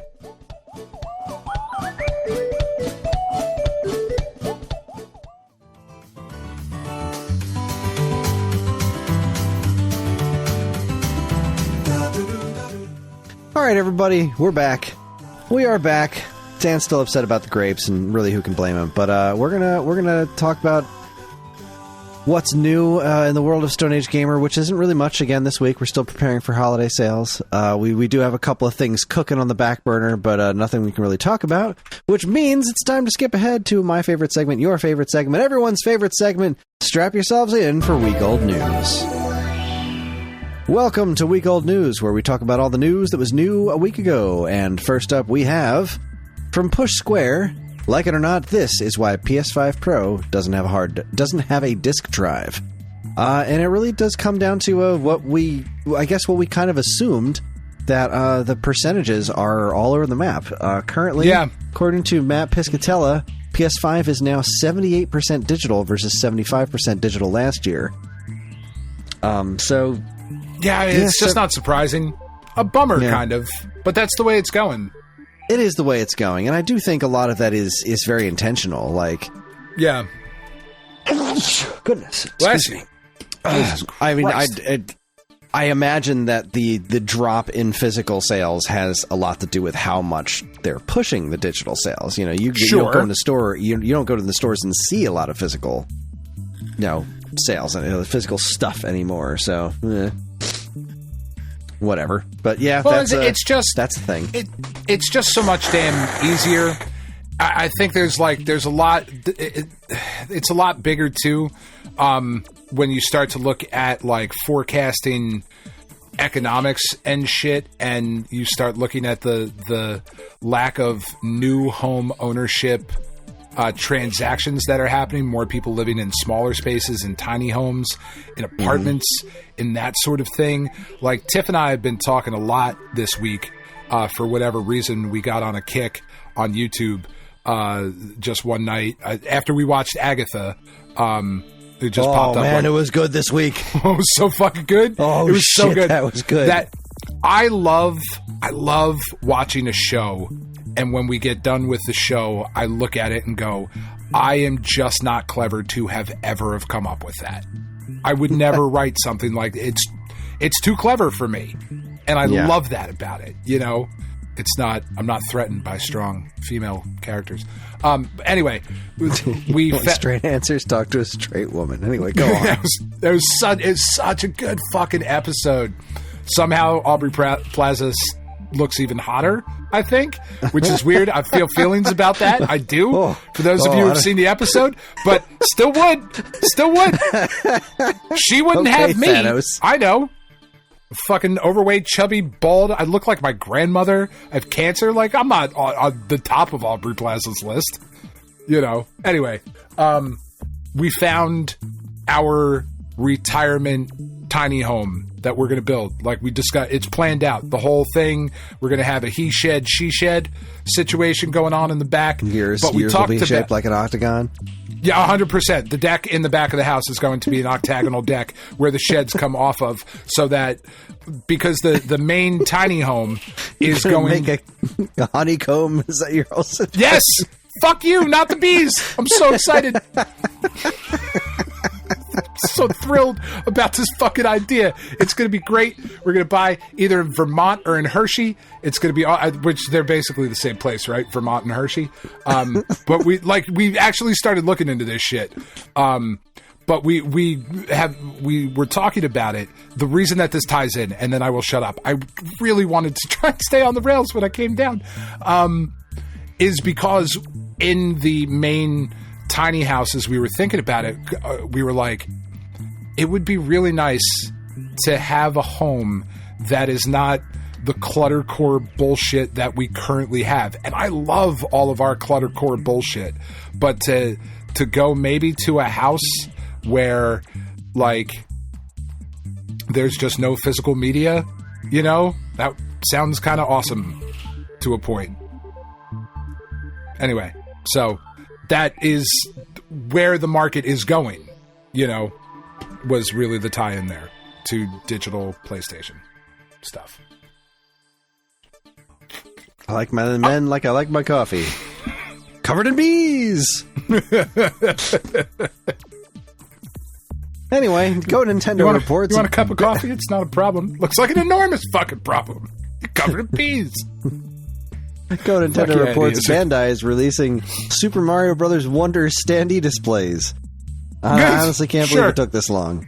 There's a whole thing in Mario Wonder where there's standees. You collect these little standees. Like, how did nobody just make a bunch of those yet? They would seem like they'd be extremely cheap to produce. And here they are, and they're finally coming. Bunch of people would absolutely eat that the fuck up. Yeah, I think it's wonderful. Way to go, guys! All right, we're continuing to shuffle this along. We've got a lot to cover. We've got a lot of ground to cover. So go Nintendo again. We've got Nintendo Switch Online playtest program details leak. The inevitable has happened because, of course, as everyone on Earth predicted, the very second that this online program that Nintendo was like, we're going to go ahead and trust you not to talk about this. We're going to ask you nicely, don't talk about this. And of course, everyone was just like, fuck you, internet notoriety. I'm going to share everything. I'm going to stream it. I'm not afraid of you. Fuck you. And, you know, they've nuked people's channels and stuff like that. They're like, oh, the consequences. Why would they do actions. Such a thing? But yeah, so the thing that it was an like an MMO of some sort, which is pretty interesting. I've seen a little bit of footage of it. It definitely looks like it's not what they're after. Like, this game just looks like... It looks very placeholdery.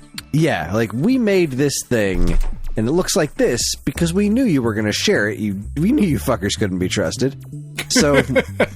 what we're doing here is, like, we're just testing certain things. Like, Nintendo's definitely up to something here. I don't think this is a Switch thing. I think this is some sort of, like, online stress test for some sort of preparations for Switch 2, or...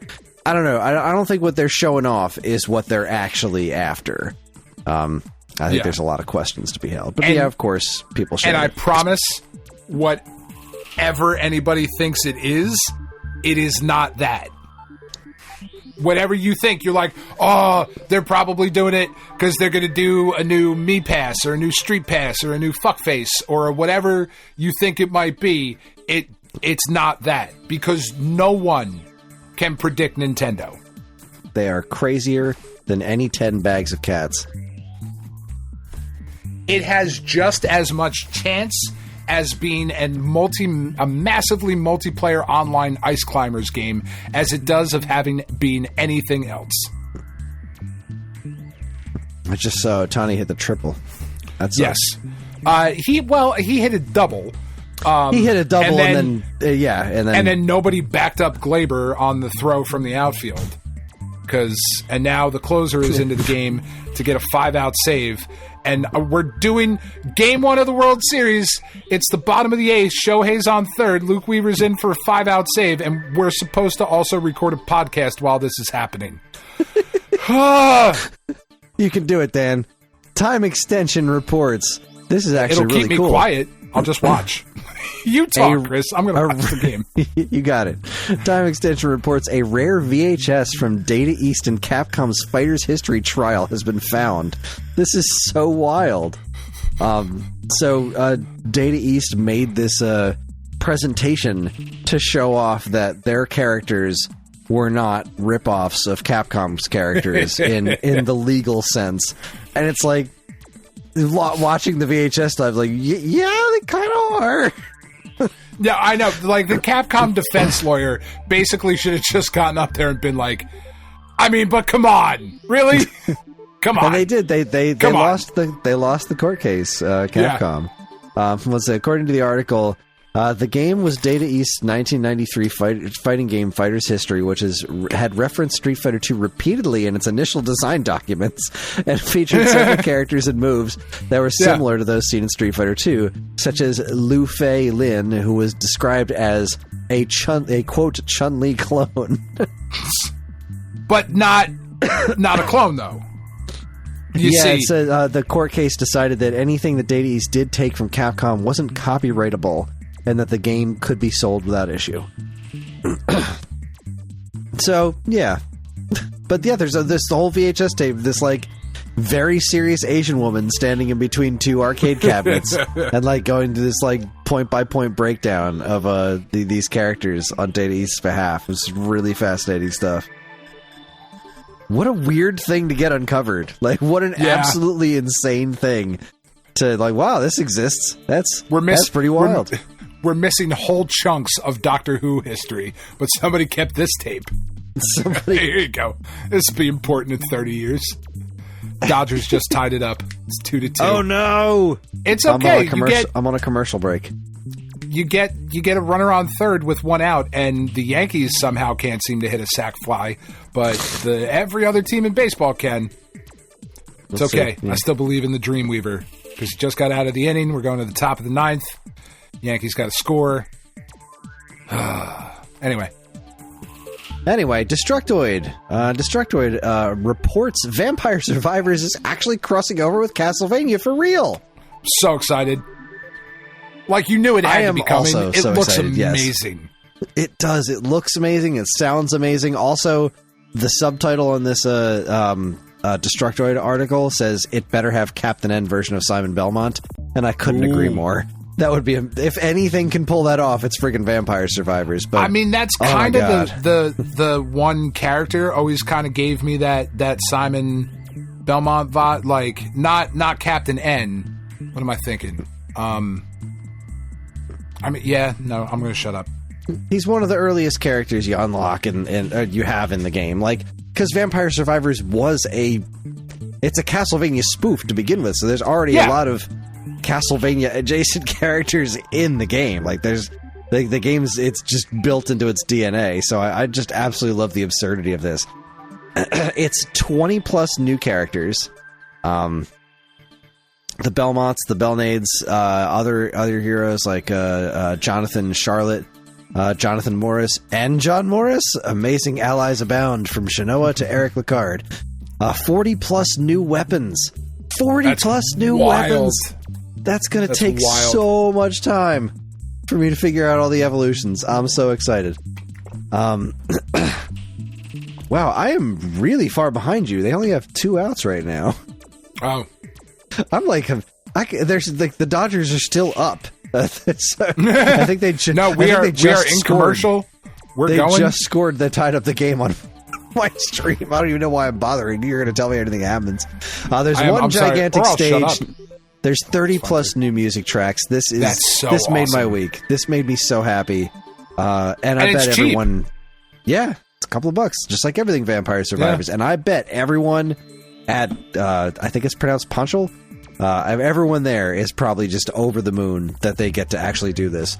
They freaking crossed over with Contra already. So like, does that mean that there is a Metal Gear DLC coming at some point? What is Metal Gear Vampire Survivors? Like, Vampire Survivors is the antithesis of stealth. I know. But they're working so well with Konami. Like, fucking throw Raiden in there. Gray Fox. What does Hal Emmerich look like as a fucking Vampire Survivors character? Or Emma. Or DARPA Chief. Yes. Donald Anderson. Oh, man. Now that I've said it out loud, I really want it. I don't know what it looks like, but I know for a fact that I want to see a screen full of vampires and a fucking cardboard box with an exclamation point over the top of it in the middle of that fucking screen, just wiping out wave after wave of enemy. Fantastic. Do-do-do. All right, Kotaku reports, this one's only video game adjacent, but I find it hilariously interesting. YouTuber finds moldy cheese in Mr. Beast's Lunchables knockoff. Yeah, that's been... seen a bunch of that. Fuck Mr. Beast, man. Yeah, you know, he seems mostly harmless to me at first, but now it seems like he's actually mostly harmful. And he's teamed up with... the grift is coming out. He's teamed up with the absolute, you know, dregs of Logan Paul and KSI. Yep. I don't even know who KSI is. But they're making these rip-off Lunchables, and they're all like, we're going to use real cheese. We're going to use only real cheese, and that's it. And then they found out real quick why you don't do that. That's right. Oh, don't put any preservatives in it. We're just going to... Oh, right. So the YouTuber that found it, the thing that just kind of struck me as weird is I forgot this woman even existed. Rosanna Pansino, I think is how you say her name, but she was... she had this YouTube channel called Nerdy Nummies, and like friggin' Ellie used to watch that all the time years ago when she was little, and then like right before she this was before she blew up. It was like this tiny YouTube show, and then it started to blow up, and she went real Hollywood real quick. She does a lot of shit with the Try Guys, who Tiff used to really like the Try Guys, and I fucking despise the Try Guys. Like, it's the only YouTube thing that Tiff is into where when she puts it, like, on the TV, I leave the room. I hate it that much. And and, like, it's just not for me. Totally fine. I don't...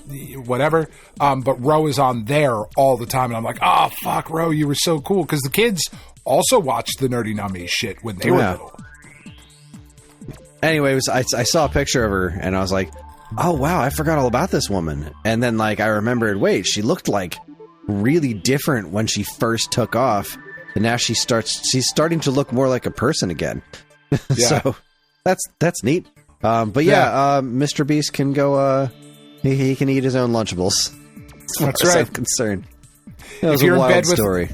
If you're in bed with Logan Paul, you're on the wrong side of history, man. Sorry. That's true. It's just... yeah.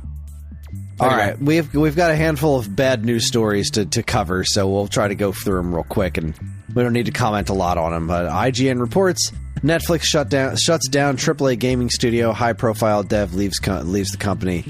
Actually, I don't think this one is sad. I don't think this one is super bad either. I don't think Netflix had any business being where they are. Yeah. Stay out of games. Let these people go make a game. Yeah. I mean, people losing their jobs and whatever is never great, but they seem talented enough. Did Glaber just fucking hit it out? Fuck your mother! Fuck yes, Glaber. I'm sorry. Fucking 3-2. Yes. 3-2 what is, in the 9. Hold on. What did he just fucking... The ump just put a thing up? Was it caught? What? Ground rule double? Hold on. Sorry. We have to pause here for a second. I understand. Fucking fan reached over. It's a ground rule double. Son of a bitch. It wouldn't have gone out if the fan didn't interfere. That's 100%. Like that, the trajectory of that ball. Oh, I don't fucking know. Oh, what do they do in this situation? Are they going to challenge it? It's Jeffrey Meyer all over again. Because this dude is definitely over the wall catching Glaber's ball. And he is now getting kicked out of the stadium, I think. I think that's probably what happens next. Which sucks. They're challenging it. So I guess it all depends, like, on the trajectory of whether the ball was going to go out. Because Shohei got to third because Glaber misplayed the throw from the outfield. In baseball, it's hard to not be romantic about baseball. Because the inning before, Glaber makes a play, or doesn't make a play, Shohei gets to third, there's a sac fly, the game is tied. Glaber comes out, there's 2 outs in the top of the 9th, and he hits what appears to be a go-ahead home run. I fucking love Glaber Torres. It's hard not to be romantic about baseball, Kris. It's a fickle fucking mistress, but it gives so much. It just gives and it gives. Sorry, we're in Tell you review. what's not giving is my stream. It keeps cutting out. Are you still in commercial? No, I refreshed it and Verdugo is at bat. All right, well, Glaber is up next. Okay. All right, they ruled it a ground rule double. Fuck. I mean, that's definitely what it was. It's the right call. But I wanted it to be a home run because now Juan Soto is up, and now Juan Soto has to get Glaber in so that the Yankees can win Game 1. This has been... And we can go to bed. Tiff has been, like, texting me going, I can't believe you are making me do this alone. I was like, it's Chris's fault. I've totally thrown you under the bus on this one. It was like, Kris... Fair enough. Kris is the host, and he said that we have to do the podcast. He said there was nothing we could do. Oh, and they just intentionally walked Juan Soto to get to Aaron Judge, who has been doing nothing. Oh, Kris. All right, they're going to commercial. Throw a couple fucking stories at me. All right, Push Square reports Prince of Persia Lost Crown team mostly shifted to other projects, Ubisoft confirms.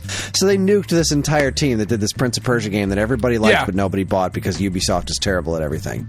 Ubisoft. I didn't love the demo. I didn't love the demo either, but apparently the game is I feel like we're in the minority. Apparently the game is really good. I bought it. It was on crazy super sale.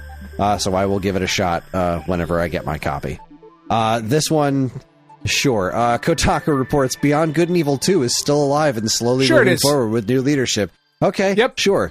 You put a new leadership on the game. Good for you, Ubisoft. Fix it from scratch. I don't want whatever nonsense you were trying to peddle a decade ago that looked like the worst of live service nonsense that everyone's sick of now. So I swear to God, if you Concord Beyond Good and Evil 2 because you want to turn it into something that's going to give you infinite money, like, this doesn't look anything like Beyond Good and Evil. Everyone wanted a sequel to Beyond Good and Evil because that game was great. So when you make a sequel that looks like it has visually and gameplay-wise nothing to do with the first game, what are you doing? I want Sony legitimately. I want Sony to buy that IP from Ubisoft and give it to Bend Studio. The Siphon Filter and Days Gone guys, they make really good games that play really well, control really well, have cool stories. I think they could do a bang-up job on Beyond Good and Evil. That is what I would do. Well, moving on, Time Extension reports there's a new adapter that turns your Sega Saturn 3D control pad into a Bluetooth controller. It will be the first in a new range of Bluetooth drop-in PCBs for old controllers. This is freaking wild. That's awesome. The the Saturn 3D pad had a breakaway cord. So this thing's going to plug in where you could unplug that thing. I actually talked to Humble Bazooka, who are the ones who are working on this. I talked to them earlier today. I said, we're going to talk about this in the podcast tonight. Anything particular you want me to say aside from this is super cool? He said, tell people it'll make them famous. All right. From the horse's mouth. It will make you famous. Then he said, the basics are, it's a plug-and-play Bluetooth adapter for the Saturn 3D pad. It'll be user-updatable via OTA, that's over-the-air. It works with PC and Saturn BT, 850 mAh battery, 6 hours of battery life, similar to a DualSense. Hope to have it available sometime Q1 if all goes well. All info subject to change, of course. And apparently Sega Shiro magazine did a post on it earlier. So yeah, this is a super cool device. Humble Bazooka's awesome. I keep telling him I want to have him on the show, and he's like, yeah, sure, just name when, and then I never say anything because I'm lazy. I don't know what Judge was looking at there. Oh, Judge is already down 0-2 in the count. Fuck. He's thinking about this Saturn controller. That's the problem. I believe it made him famous. That's why we all know Aaron Judge's name, is because of Humble Bazooka and the Saturn controller. Fuck, I love Aaron Judge, but come on, man. Come on. The ump has been Life reports awful tonight, by the way, as an aside. Terrible strike zone. Nintendo Life has reporting. This is an interesting story. Yooka Replayly Remaster got itself a new trailer, but it is confirmed for Nintendo. So very specifically, cool. at the end of the trailer, it's not Nintendo Switch. It's very specifically not Switch. It just says Nintendo. So clearly, this is being developed for the Switch follow-up. The Switch U. Yeah. Yes. Yeah. Switcheroo. Yeah. That was a fun little thing that happened this afternoon. That's cool, yeah. Yeah. No, it's nice to get some confirmation that some shit is coming. Aaron Judge pops out to the infield, stranding 2 runners on base, and we go to the bottom of the 9th. Bonus Cantos is what we have to hope for now. Extra baseball. And last but not least, a story that I find just utterly ridiculous that I had to point it out. Go Nintendo reports. Limited run. Aero the Acrobat is getting physical Super NES and Sega Genesis re-releases. Yep. So here's the thing. Who wants this? These new pressings of Aero the Acrobat for both Super Nintendo and Sega Genesis are $60. Yeah. The going rate for complete in box Aero the Acrobat for Sega Genesis $60 is $25. Oof. $25 for Genesis, $35 for Super Nintendo. But this is limited, Chris. That's where you don't understand. So you could get the actual original cartridge complete in box for a little bit more than half the price of this new limited run game. I don't understand who this is for. Look, Lois, the boat is a boat. But there could be anything behind door number 3. It could even be a boat. You know how much we've always wanted one of those. That's who this is for.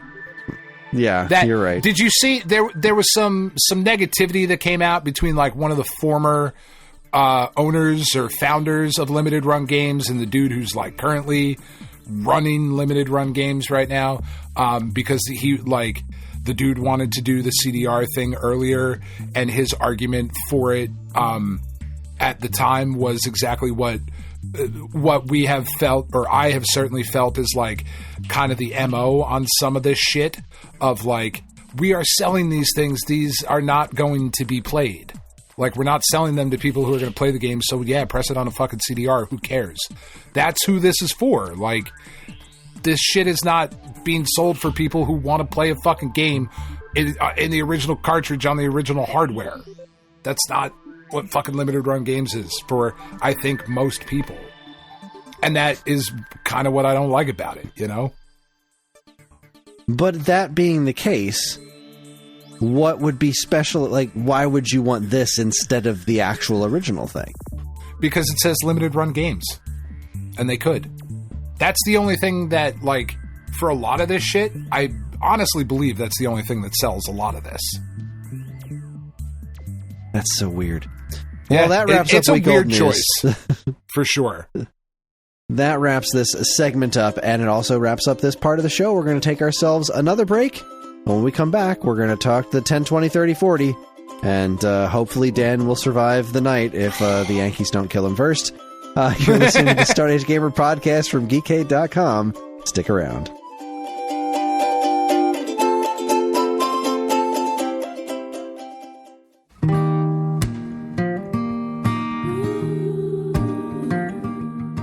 We are Safe at Home, the leading dog rescue in the heart of New Jersey.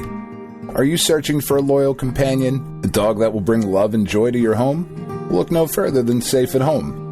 At Safe at Home, we believe in giving every dog a second chance. We rescue, rehabilitate, and find loving forever homes for dogs in need, right here in the Garden State. Our dogs are ready to make a lasting impact on your life. Each one has a unique story, a wagging tail, and an incredible capacity for love. When you adopt from Safe at Home, you're not just gaining a pet, you're becoming a part of our family.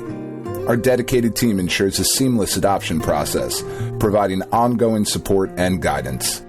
With New Jersey's beautiful parks, beaches, and trails, you and your new furry friend will have endless opportunities for adventures and cherished memories. Safe at Home relies on the support of compassionate individuals like you. Your donations and volunteer work enable us to continue saving lives and finding forever homes for these amazing dogs.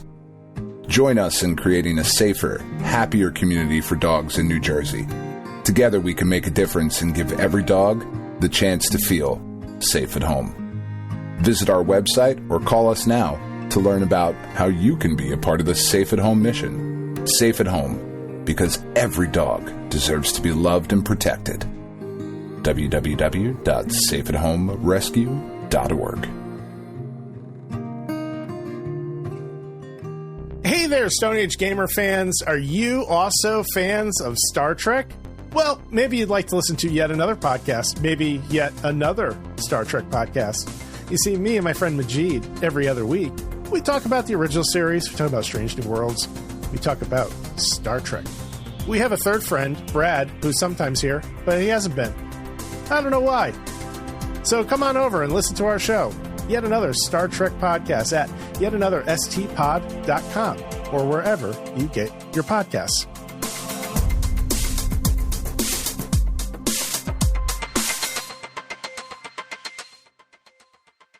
Hey, I'm Ryan. And I'm Andy. Neither of us are David Crane, but we are the hosts of David Crane's Amazing Movie Time. That's our monthly Geekade Patreon exclusive podcast that covers movies that are cult classics, weird, or just sometimes laughably bad. We ourselves have at least two of those qualities, so I guess it makes sense to hear what we think of those movies in retrospect. You can hear all that and more by becoming a Geekade Patreon supporter. And, as always, be kind, rewind.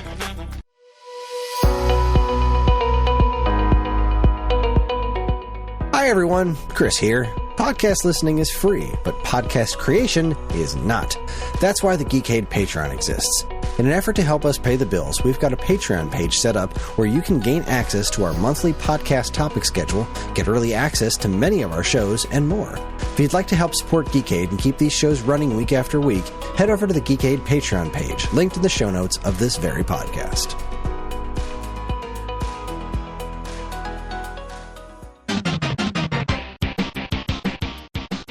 All right, I just hit live. All right, I'm looking at an 0-1 count. What are you looking at? An 0-1 count as well. Oh my God, we're synced up. Son of a bitch, it took 3 hours. I hope this is enjoyable for everybody listening. I really do. Are we back? I don't even fucking know at this point. We are now. I don't know Welcome back, everybody. Dan and I finally synced up on the Yankee game. We're both watching it approximately the same time. No longer like 2 minutes behind. That's so, right. Shohei just spit in a cup. Yeah, I'm watching that still too. Looking at his handsome face. Fucking prick. So good at baseball. We're going to Mystery Science Theater this baseball for you. Do you want to call the game now? Now that we're synced up, do you want to be color or play-by-play? Oh God, I don't know. I'd be great at this because I don't know a lot about baseball. I know this dude at bat's a little chonky though. He's got some chonk on him. You know, he doesn't Max look Muncy? so bad when he's standing up.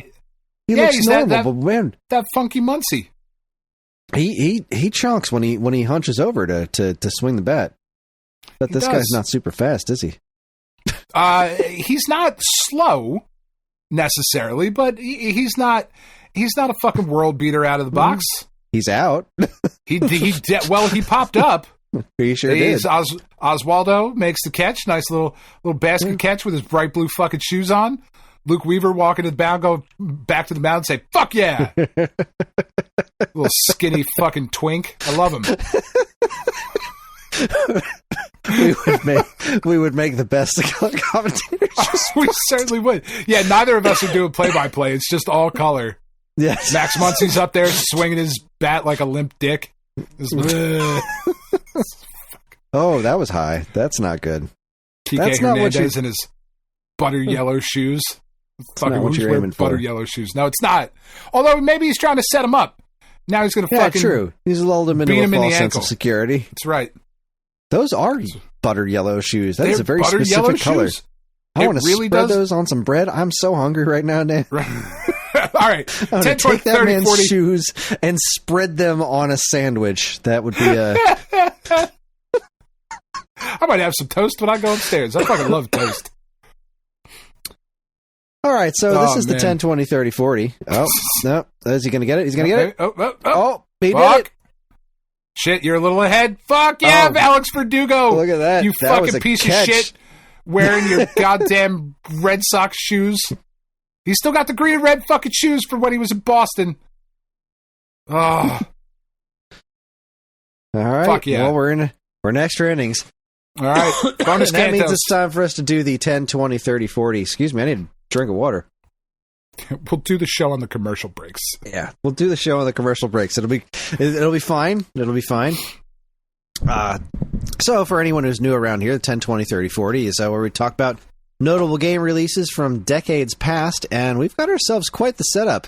We're going to head back to October 2014. We're going to talk about the PlayStation 3 first, which had, according to Metacritic, which is where I get all these from, because that's the website that I can find this information the fastest from. According to Metacritic, PS3 had 42 releases in October Damn. 2014. But you'd think Most of it was, bullshit. Yeah, most of it bullshit. I couldn't find a lot of really good stuff here. PS3 had 42, 360 had 38. Both systems had Alien Isolation, WWE 2K15, and Skylanders Trap Team. PS3 didn't have anything else of note that I could find, but Xbox 360 also had Borderlands the pre-sequel. Okay. And a game that I've never heard of before that I think is the game. I don't think anything's going to top it today. Oh, Bar God. none. This game is called Massive Cleavage versus Zombies. Summary. There you go. You're- There's your non-woke game, you fucking pricks. They exist. Play this Dan, shit. it gets better. Your mission is to find barbecue sauce for your people and bring it back to them, fighting off thousands of zombies with only your massive cleaver and equally massive cleavage. 10 out of 10, no notes. No notes. No notes. No, that's great. Just fucking walking around swinging your jugs and fucking cleavering the shit out of some zombies. I didn't even look up a gameplay trailer. I'm just looking at the What more do you quote-unquote need? box art. Yeah, no, I'm sold. 10 out of 10. All right, fuck. Oh, my God. We do have to pause. Giancarlo Stanton is up at the plate, Chris. Okay, all right, Big here we are. G. Big G. I won't with say his- anything if I'm still like a couple of seconds ahead of you, so I won't say anything. This guy, he is just doing everything he can to get a fucking ring. Tiff thinks he looks like handsome Squidward. Oh my God, he does. He really She does. is 150% right. Holy shit. He really does. Everything he does is fucking violent. It's crazy. It's sexy. He's got a giant bubble butt. Fucking love it. He can't run for shit. I was just gonna say, you could baby got back. you could run backwards and beat him in a race, Chris. Like I would bet a good amount of money. That is how fucking slow he is. But it doesn't matter because all he does doesn't is matter. 'Cause- he hits home runs. That's what he hits. Well, He he strikes didn't hit out one there. like he just did. Yeah, he It's struck out. There you one, go. One of the two. Fucking come on, handsome Squidward.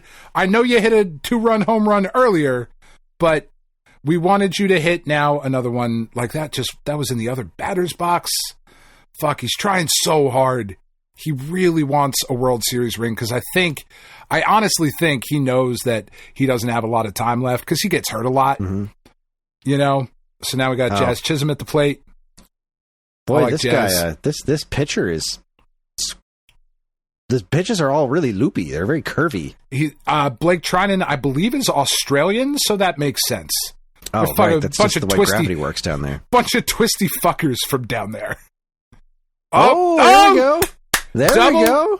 Double. Come on, Jazz. Is he going to make it? Nope. He's going to make it? Single. Nope. No. Mm-hmm. Mookie's got a strong all arm. right. I think that's Better Mookie safe. out there and right.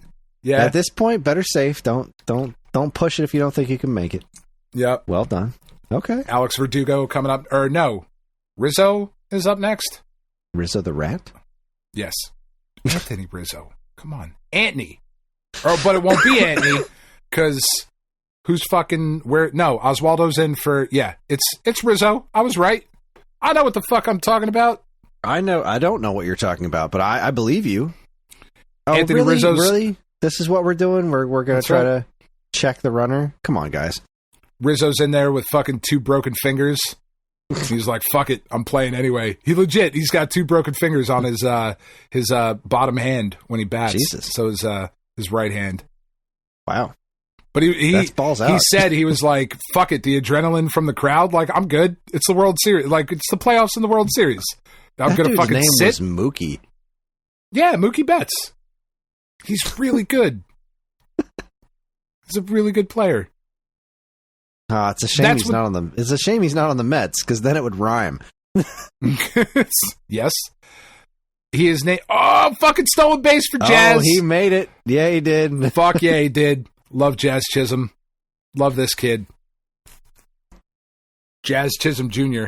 trying to get me to believe that there's 2 motherfuckers around out in the world being named Jazz Chisholm. Fuck off. That shit's not accurate. Seriously, if your name's Jazz Chisholm, you're not going to give your kid something else. Like, what are you going to call him? Like, Bossa Nova Chisholm? Boston. Bebop Chisholm? Waltz Chisholm? Bebop Chisholm. Oh, come on. All right, never mind. Bebop Chisholm's pretty good. That's not bad. Yeah, that's not bad. I might change my name. Waltz Chisholm. Joining me tonight, co-host Waltz Chisholm Jr.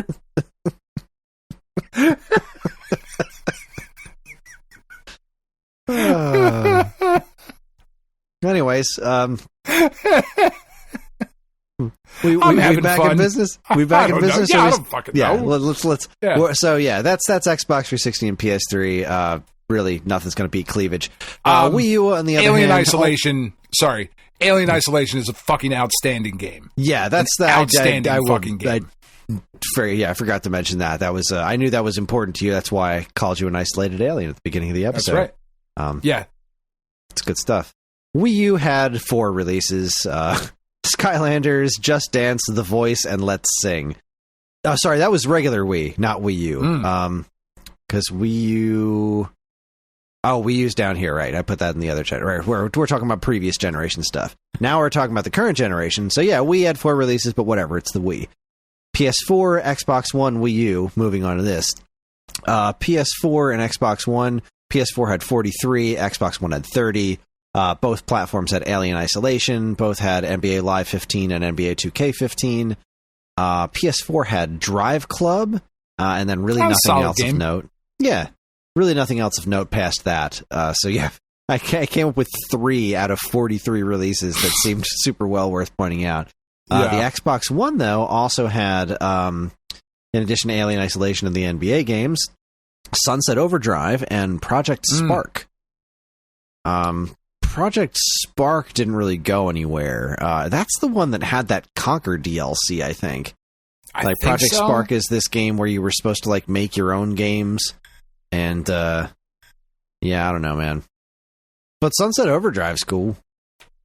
Yeah, I'm really surprised that hasn't come back to other platforms. Because that was... been talk about who the fuck was it? Who made that? Insomniac? It was like one of those teams that's known for PlayStation. Now we're on one out Jazz in first just and stole third. Look at that. Jazz just stole third. Yeah, he did. The without Dodgers a throw. coach seems very unhappy about that. Fuck Dave Roberts. I fucking hate Dave Roberts. I hate Dave Roberts because I think it was the 2004 playoffs, he played for the fucking Red Sox and they pinch ran him. He was just a fucking runner. He couldn't hit the ball for shit. He's a fucking weak-wristed prick. Fuck, I don't know. I was trying not to be super offensive because I really don't hate him. but he fucking came in to steal a base, and like everybody knew he was coming in to steal a base, and he somehow successfully stole the base, and the Yankees ended up fucking losing that series. And it was really shitty. And all Volpe has to do here, this is what I'm talking about. It's fucking not fucking swing at a ball in the other batter's box, Anthony Volpe. Just a sac fly. Wow, did he really not go around? That looked like he went around on that. He really, like, and this kid's like 24. Ooh. He's from New Jersey. He grew up a Yankees fan. His favorite player is Derek Jeter. He's the starting shortstop on the Yankees. He's 24 years old. Like, and he just fucking gave the Yankees the lead in the 10th. Oh, holy shit. He did it. All right. Fuck. Can you imagine, Kris, being 24 years old, playing for your childhood team, playing the position of your childhood player, and in the World Series, giving them the fucking lead in the bottom or in the top of the 10th? Yeah. Fuck, I couldn't do that. I couldn't handle that pressure. That dude is he's never going to forget that. I mean, that's it's not over though, right? They still have a chance. They're still going to be a bottom of the 10th. They have to. I think Cousins is coming in because their closer went 2 innings already. So Jake Cousins is coming in, and you got to hold this Dodger lineup to right now 1 run. I mean, you know, if they can get a little bit more insurance, that's always wonderful. But yes, let's see what happens. All right, real quick before before anything else, so we've talked about PS4 and Xbox. So mad at me, she keeps texting me, "Get the fuck up here!" Yeah, she just texted Jesus, Mary, Joseph, and all of their carpenter friends. Get the fuck up here. Oh, Volpe just stole second. Did he actually pull that shit off? Look at that. Holy shit. Oh, I'm going to vomit. Go watch the rest of this. This can't last that much longer. Go watch the rest of this with Tiff, and we'll finish this off when it's over. Are you sure? Yes, I'm 100% sure. Go do it. All right, pause. So much later that the old narrator got tired of waiting, and they had to hire a new one. Well, fuck. Now I'm sad. Yeah. God damn it. What a fucking game. Like, what a game, and like, Jesus Christ, a 10th inning walk-off grand slam to win the game. Like, I said if you're going to go down. Yep, no, that's the way to go. I said it to Tiff at the beginning of the game. I was like, yo, not for nothing. Legit, on the Dodgers, Freddie Freeman is the guy that scares me the most. Huh. He really does. Like, Freddie Freeman is one of the best players that nobody fucking talks about. That's a bummer. Yeah. With all that, after that crazy ass catch too. That crazy catch that Verdugo made, like, you gotta not fucking throw a meatball to Freddie Freeman. Yeah. What are you doing? That was Nestor hasn't pitched in 37 days. And I actually I'm cool with the move of putting him in because it's game 1. Like, does Nestor have it? No. Okay, now we know that. We have 6 more games to play with. You know, I really don't hate the move. All right, I'm sorry. Thank you for letting me go up and do that, Kris. No, of course. As that game was going on, I was like, all right, look, if this is just going to be a game, then it's going to be fine. But as soon as it got serious, it's like, no, go watch it. Go watch that game. And for anybody listening, if this part makes it into the podcast, I hope you enjoyed some of the commentary. I hope that wasn't super boring for most of you, whatever Evan leaves in there. Because fucking baseball is great, man. It's great. Anyway, all right. So let's jump back in. All right. So we were talking about throated attention. We were talking about the Xbox One, PS4, with Sunset Overdrive and Drive Club, etc. So moving on to Wii U, we had 24 releases. Oh shit! And one that was worth a damn. Yeah. Mm. And that one that was worth a damn was Bayonetta 2. All right. Well, that's not nothing. That's a great game, and it was a great game that would not have existed had Nintendo not paid for it, which is still So weird to weird. me. Still So really weird. strange. But, but we got three whole ass Bayonetta games out of Nintendo. Like Bayonetta 2, 3, and that Cereza and the Lost Demon thing. Like, they like this franchise. It doesn't fit them at all, but you know what? If not for them, it wouldn't exist at all. So that's pretty cool. That's really cool. And that just leaves us I really think it should be like everywhere for everything, because it really still doesn't feel like a Nintendo game. But I love that they not only like published it, but also were like, no, she's in Smash Brothers. Fuck it, like we're doing it. Yeah, let's go for it. Bayonetta, we're all in.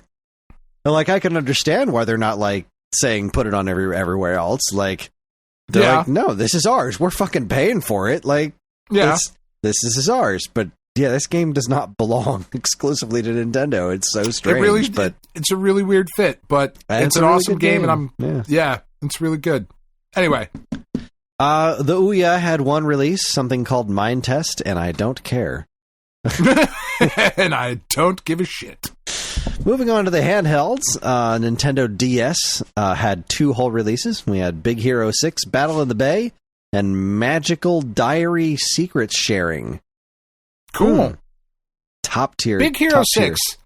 Such a cool property. Yeah. That just nothing is being done with. Yeah, that's really strange. Like, it is. The movie was a huge success. Yeah. Why isn't Disney making more Big Hero 6 stuff? I don't get it. BMO, it's really so weird. Very marketable. Whatever. Yeah. Moving on, the Nintendo 3DS had 36 releases in a row. In a row? But we had some good stuff. It was a bunch of mostly eShop nonsense, but there was Shantae and the Pirate's Curse. There was Fantasy Life, the Pokemon Art Academy, and of course, Super Smash Brothers for Nintendo 3DS. Well, yeah. Of the Super Smash Brothers games that I love, which is all of them, that one is the one that I definitely know the most about and love the best. You celebrate their entire catalog. Oh, it's just, that's what I actually didn't go up to watch the baseball game. I went up to play Smash Brothers. For 3DS. For 3DS. It's a very long con that I've been playing on all of you fucking suckers. And you fell for it. Smash Brothers on the 3DS was... Smash Brothers for 3DS shouldn't have existed as far as I'm concerned, but I'm glad it did. They pulled it off. I mean, like, that system was not built to handle it, and it was like it hindered the Wii U version a little bit because they had to have a degree of parity, but sure, they made that shit work. The wizards, every last one of them, that made that game function on 3DS. Good work. Yeah. On the PlayStation side, it was just a fat nothing burger. The PSP had no North American releases. The Vita had 54 releases. Again, just shovelware and DLC, and Minecraft. Minecraft hit Vita. Again, that's not nothing. Big deal. Solid portable version of Minecraft. Can you? I still remember they made Minecraft for 3DS. That doesn't seem okay. Yeah, I cannot imagine how poorly that runs. Yeah, it can't run well, right? Yeah, well, it doesn't run anymore, I don't think. Oh, well, yeah, that's fair. So, yeah, an okay October 2014. Alien Isolations is top-notch stuff. And Sunset Overdrive, Bayonetta 2, pretty good overall. Smash Brothers for 3DS. Everywhere had some pretty good stuff. It was not like, oh my god, but pretty solid. Yeah. Isolation really is such an outstanding use of that license. Like, that is exactly what an Alien game should be, you know? Anyway. I don't, because I've never played it. But we're going to move on to October 2004, where we have a bit of a different tale. We have some big stuff this month. We have a hatch big stuff all around. Oh, no, we certainly do not. The original PlayStation... Still kicking with one release, FIFA Soccer 2005. Good job, Fuck PlayStation 1. Still Can't stop, hanging won't in there. stop. PlayStation 2. And remember, you can't overstate this is before downloadable games.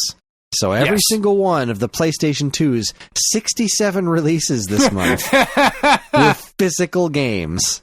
Now, again, and 48 of them are bangers. Like, fuck you, PlayStation. Decent chunk of it was shovelware and Japan-only releases, but, I don't have the hours upon hours to separate all that stuff out. No, but regardless, it doesn't matter, because this month saw Midway Arcade Treasures 2, FIFA Soccer 2005, Shin Megami Tensei Nocturne, right? Okay. Mm-hmm. We're doing okay. Here's where it gets good. Neo Contra, Ace Combat 5, Tony Hawk's Underground 2, Mortal Kombat Deception, and Grand Theft Auto San Andreas. What are you supposed to do with that? It's like, how... What are you supposed to do? It's an embarrassment of riches. Right? It's unreasonable how much good stuff was on there. And that's not to say that the competition did not also come out swinging. The Xbox had 30 releases on its own. Also had Tony Hawk and FIFA Soccer and Midway Arcade Treasures and Mortal Kombat Deception. But the Xbox also had Dead or Alive Ultimate, The Bard's Tale, fucking Outrun 2, and Otogi 2. Oh, I love those Otogi games, man. They're cool games. That's pretty darn solid. Not Grand Theft Auto. No, nothing's Grand Theft. GTA San Andreas, one of the biggest games of all time. Yeah, nothing's actually going to beat that. I need to double check. But that's not a bad lineup. No, it's really not. The Xbox had a very, very solid month next to the PlayStation having an extremely solid month. I just wanted to double check on this. Yeah, that game was delayed. So, okay. GameCube, 12 releases. Still not bad by GameCube standards. Also, it's Tony Hawk Underground 2, it's Midway Arcade Treasures 2, FIFA Soccer 2005. But the big one for GameCube, Mortal Kombat Deception did come out for GameCube, but not till a couple months later. But the GameCube did get Paper Mario: The Thousand-Year Door. Which is largely considered one of the best games ever by people. So, wowzers. That's a fucking man. That's a month. And we haven't even talked about Game Boy Advance yet, because Game Boy Advance had 39 releases, a bunch of Japan games and shovelware, of course. But there was some Game Boy Advance video stuff, Mario Pinball Land, Mega Man 03, Kirby and the Amazing Mirror, Boktai 2, the NES Classic Series stuff, and the Game Boy Advance version of Grand Theft Auto. Wow. Hot damn. I mean, Jesus. It really was embarrassing. No releases for the N-Gage this month, but seriously. Oh, well. Kirby and the Amazing Mirror, Mega Man 0, like Mario Pinball Land is okay. It should be better than it is. It's got a really funny intro, and that's kind of about it. I don't know. The game's not bad. It just didn't really blow me away. But Boktai was really, really awesome. Making a portable version of Grand Theft Auto was a pretty big deal. The freaking Game Boy Advance of all things. Yeah. Now, obviously, it's not San Andreas, but it's like, hey, GTA's on a Nintendo system. Check that shit out. And in addition to Paper Mario, fucking Outrun 2, Otogi 2, San Andreas, Neo Contra, Mortal Kombat Deception, this was a crazy good month, no matter what platform you were playing, unless it was N-Gage. Well, who was playing N-Gage? Let's be honest. Clearly not many people. Not many people in October 2004. So, great month. Moving on. Let's see what else we've got. October 1994. We're in the 30 now. 30 years ago, the NES had no U.S. releases. But the Super NES and the Genesis... You know what? I need to get the other things out of the way first. Because the Super NES and the Genesis had a really cool month. Let's see. Sega CD had 5 releases. Android Assault, Crime Patrol, ESPN Baseball Tonight, Midnight Raiders, and Panic. I don't know any of those games. I don't particularly. Either. Yeah. I feel like I've heard one of them. It doesn't matter. Go on. I own ESPN Baseball Tonight, but I've never booted it up because it's just one of those games. If you have Sega CD games, somebody probably has a baseball game to throw at you. Hooray. What was it? The Sega CD Summer that we read was one of the baseball games, I think. I can't remember. I don't think it was that one, but either way. TurboGrafx 16, there's actually Turbo CD release. There was a Godzilla game I've never heard of. I didn't know Which there was one? a Turbo CD. It was just called Godzilla for Turbo CD. I've played that. It's good. Okay. There's never been a great Godzilla game, unfortunately. Like they're all like it's good. Closest would be Destroy All Monsters Melee, but yeah, I wouldn't but go still so not far great. as to say it was great. Yeah, it's very good. It's borderline great. It's sniffing great, but it doesn't quite get there. It's really, really close. The Neo Geo had King of Fighters 94.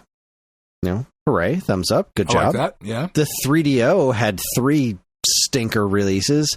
Space Shuttle, VR Stalker, and Wildlife Country Club. Okay. Way to go, 3DO. Those are video games. They sure are. Now, the Game Boy had a pretty solid month. The Game Boy had 6 releases. Yogi Bear, Tarzan, Sports Illustrated Golf, whatever. But then you had Space Invaders, Cool Spot, and Contra the Alien Wars.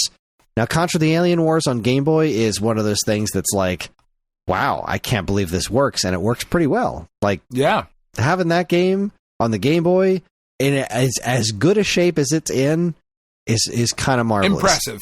Yeah. Well done. Pretty impressive. Cool Spot, not so much on Game Boy, but that Space Invaders, this is the one that was published by Nintendo, and if you plugged it into the Super Game Boy, it was a Super Nintendo game. Like, not a colorized Game Boy game. It was the Super Nintendo version of Space Invaders, which was so freaking cool. Because I didn't know. I think my friend got the game, and he had it on his Game Boy, and I was like, well, I want to play it on the TV, so I'll plug it into the Super Game Boy, and everything goes dark, and I'm like, what is this? Full just, wow. What a cool-ass thing. That's really cool. I absolutely love that. And then the Game Gear had 5 releases, Beavis and Butthead, RBI 94. I wish that was the same game. Right? There was a World Series. Now World that you Series said Baseball 95. Shining Force, the sort of, I want to say Hajia is how you say that, but yeah, a Shining Force Game Gear game. And then, of course, Star Trek The Next Generation, the advanced holodeck tutorial. Oh, that's fun. Hey, let's write home about that one. Boy, it's always for somebody who hates hates Star Trek as much as I do, which is a lot. Yeah. I cannot imagine anything fucking worse than whatever that is. So yeah, not bad. Not bad. There's stuff floating around here. Some pretty decent Game Boy stuff. A new Shining Force for Game Gear, King of Fighters. Like, okay, we're doing good. Let's talk Super Nintendo and Genesis, though. Yeah. Super Nintendo had 31 releases. Genesis had 20 releases. Okay. Now, they both had Bubsy 2, right? 10 out of 10. That's 10 it. out of 10, no notes. They both if there was a game that was going to challenge Grand Theft Auto San Andreas, it's Bubsy 2. It's either that or it's Shaq Fu, which both platform also had Shaq Fu. Man. I mean, you're talking... Delightful.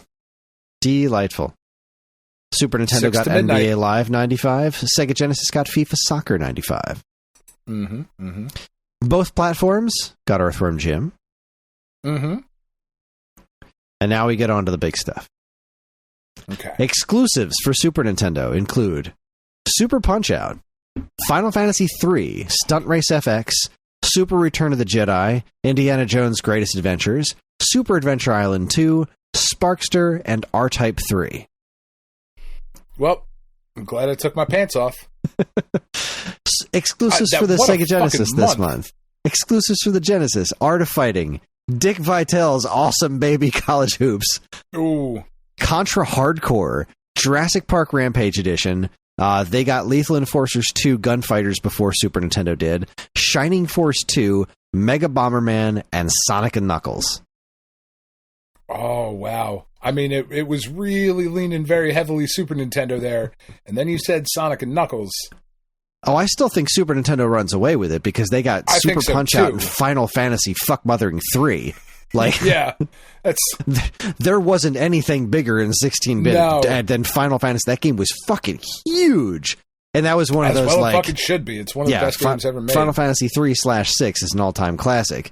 But man, oh man, Super Punch-Out, Sonic & Knuckles, Stunt Race FX, Shining Force. Like, all right, so we got Final Fantasy 3. Shining Force 2 is like another one of those things that's a pretty big deal. It just can't hold a candle to fucking Final Fantasy 3. It just can't. I wish it was Dick Vitale's Shining Force 2. I think it was just Dick Vitale's. Dick Vitale's Contra Hardcore is what I'm talking about. Oh, that too. Dick Vitale should really be involved in every video game. Name me a game, Chris, right now. Name me a game that is made worse by the inclusion of Dick Vitale. I can't. Sonic and Knuckles and Dick Vitale? That's come on. Sonic and Dick? Dick Vitale, Super Adventure Island 2.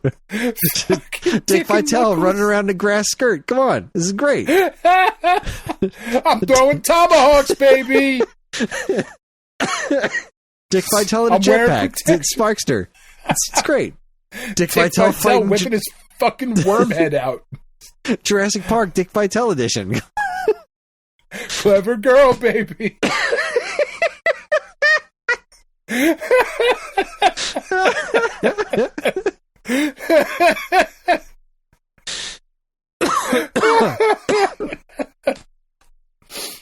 Oh, man. I'm sorry. Grand Theft Auto San Andreas needed more Dick Vitale. It did. It's bad, though. I can't make any jokes because I didn't play much of it. The hot coffee. Dick Vitale. Dick Vitale.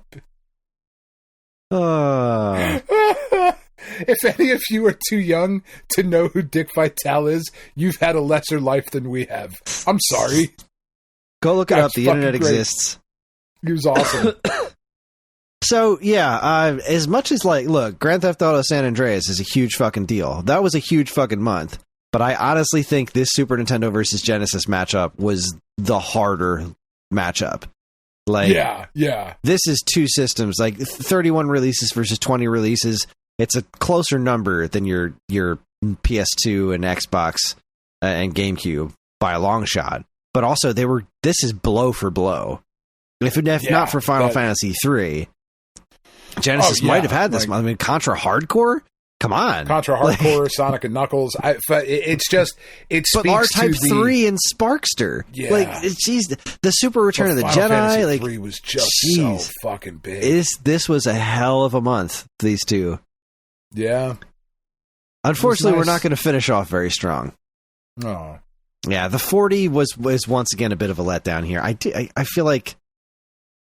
I feel like next year is when it starts to get really good. The next year, 85 might be when we start seeing some good stuff again. But yeah, I feel like we're past a lot of the super interesting Atari stuff, and I don't know. Maybe we're going to have to start heading to the 10, 20, 30, 40, 50. Fuck you. I'm not that old.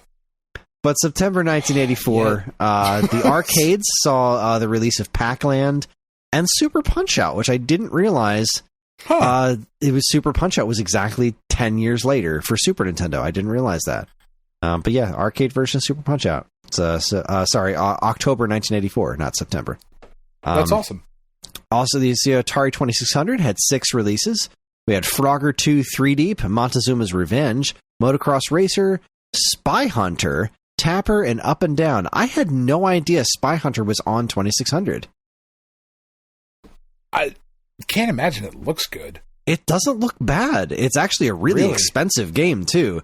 I looked up a gameplay trailer. I had no idea. Yeah, so it's an expensive game. That's how that works. Yeah, I didn't know this was a thing, and I was like, this looks awesome. How much is one? Oh, it's like $90? No.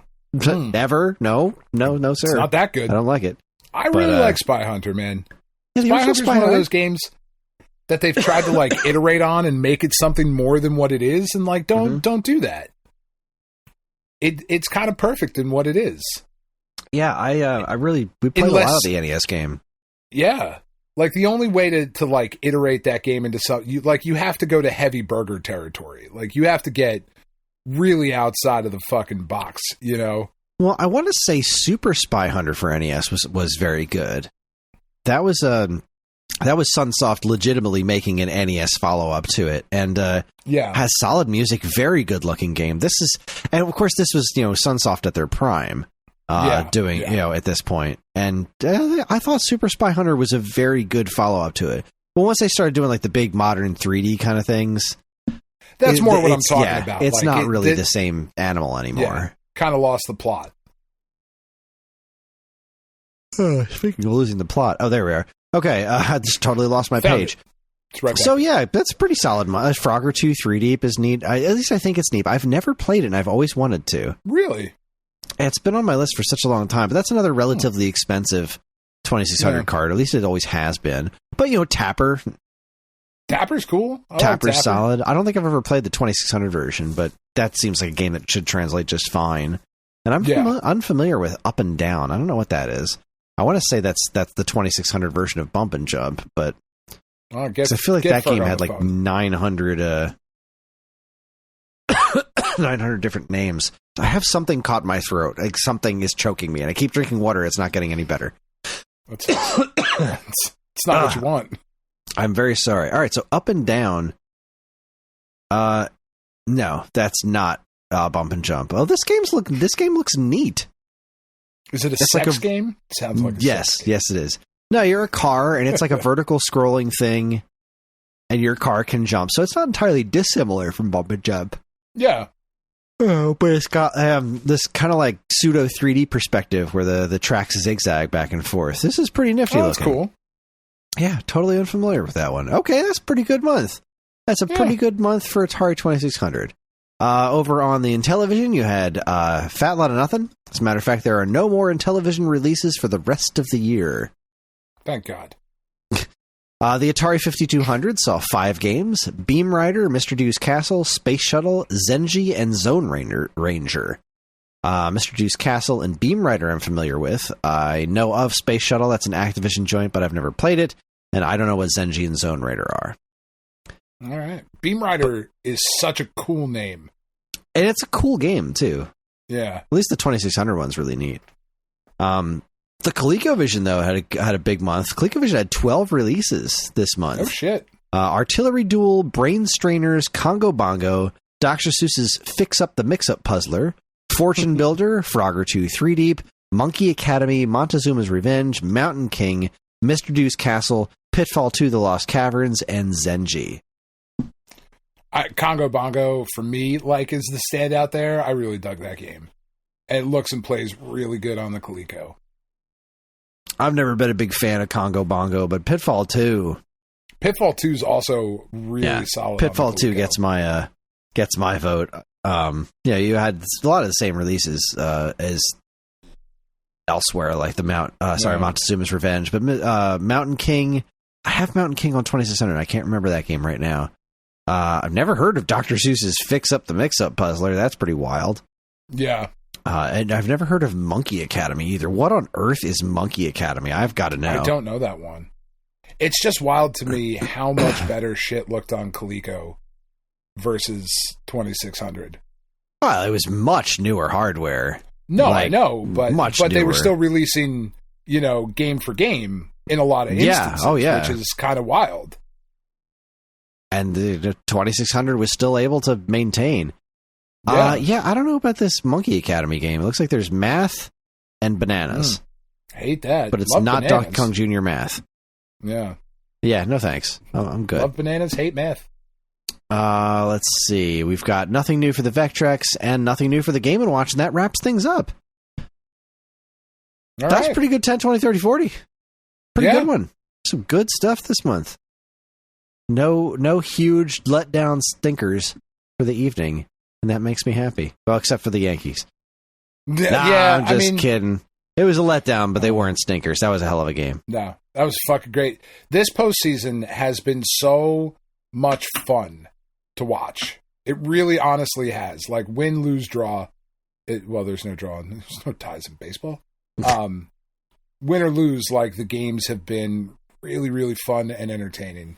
Which makes me happy, because baseball, I get it, can be a fucking slog at times. I do get that, but...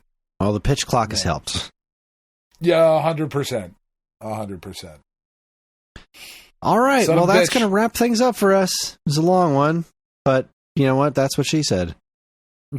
I mean, it was a long one. We took a bunch of breaks in between. Yeah. I watched it, and it's still under 3 hours on my recording. So we've definitely been way worse.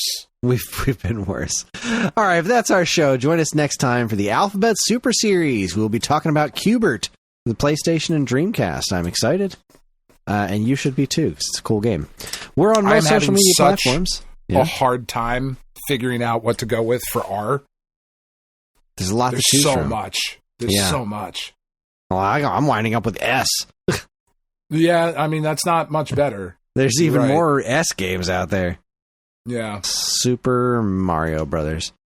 Yeah, we're on most social media platforms, and if you want to get in touch with us, we aren't very difficult to find. All it takes is a quick look at our show notes, and you'll see links to our social media accounts, as well as all manner of other fun stuff, like a link to our namesake, StoneAgeGamer.com, and more useful links than you can shake a joystick at. If you'd like to get early access to this show's episodes, as well as a bevy of other shows on the Geekade Podcast Network, check out our Patreon, also linked to in the show notes. It helps keep this show running week after week, and all our patrons are loved and appreciated. This show's theme song, Squared Roots, was written by Banjo Guy Ollie. You can learn all about his wonderful music and more by following the link to his YouTube channel, also in the show notes. And finally, as always, we'd like to thank our intrepid editor, Evan, for making this show listenable for all you folks. And we'd like to thank all you folks for listening in the first place. That's it. On behalf of Dan and myself, keep playing games.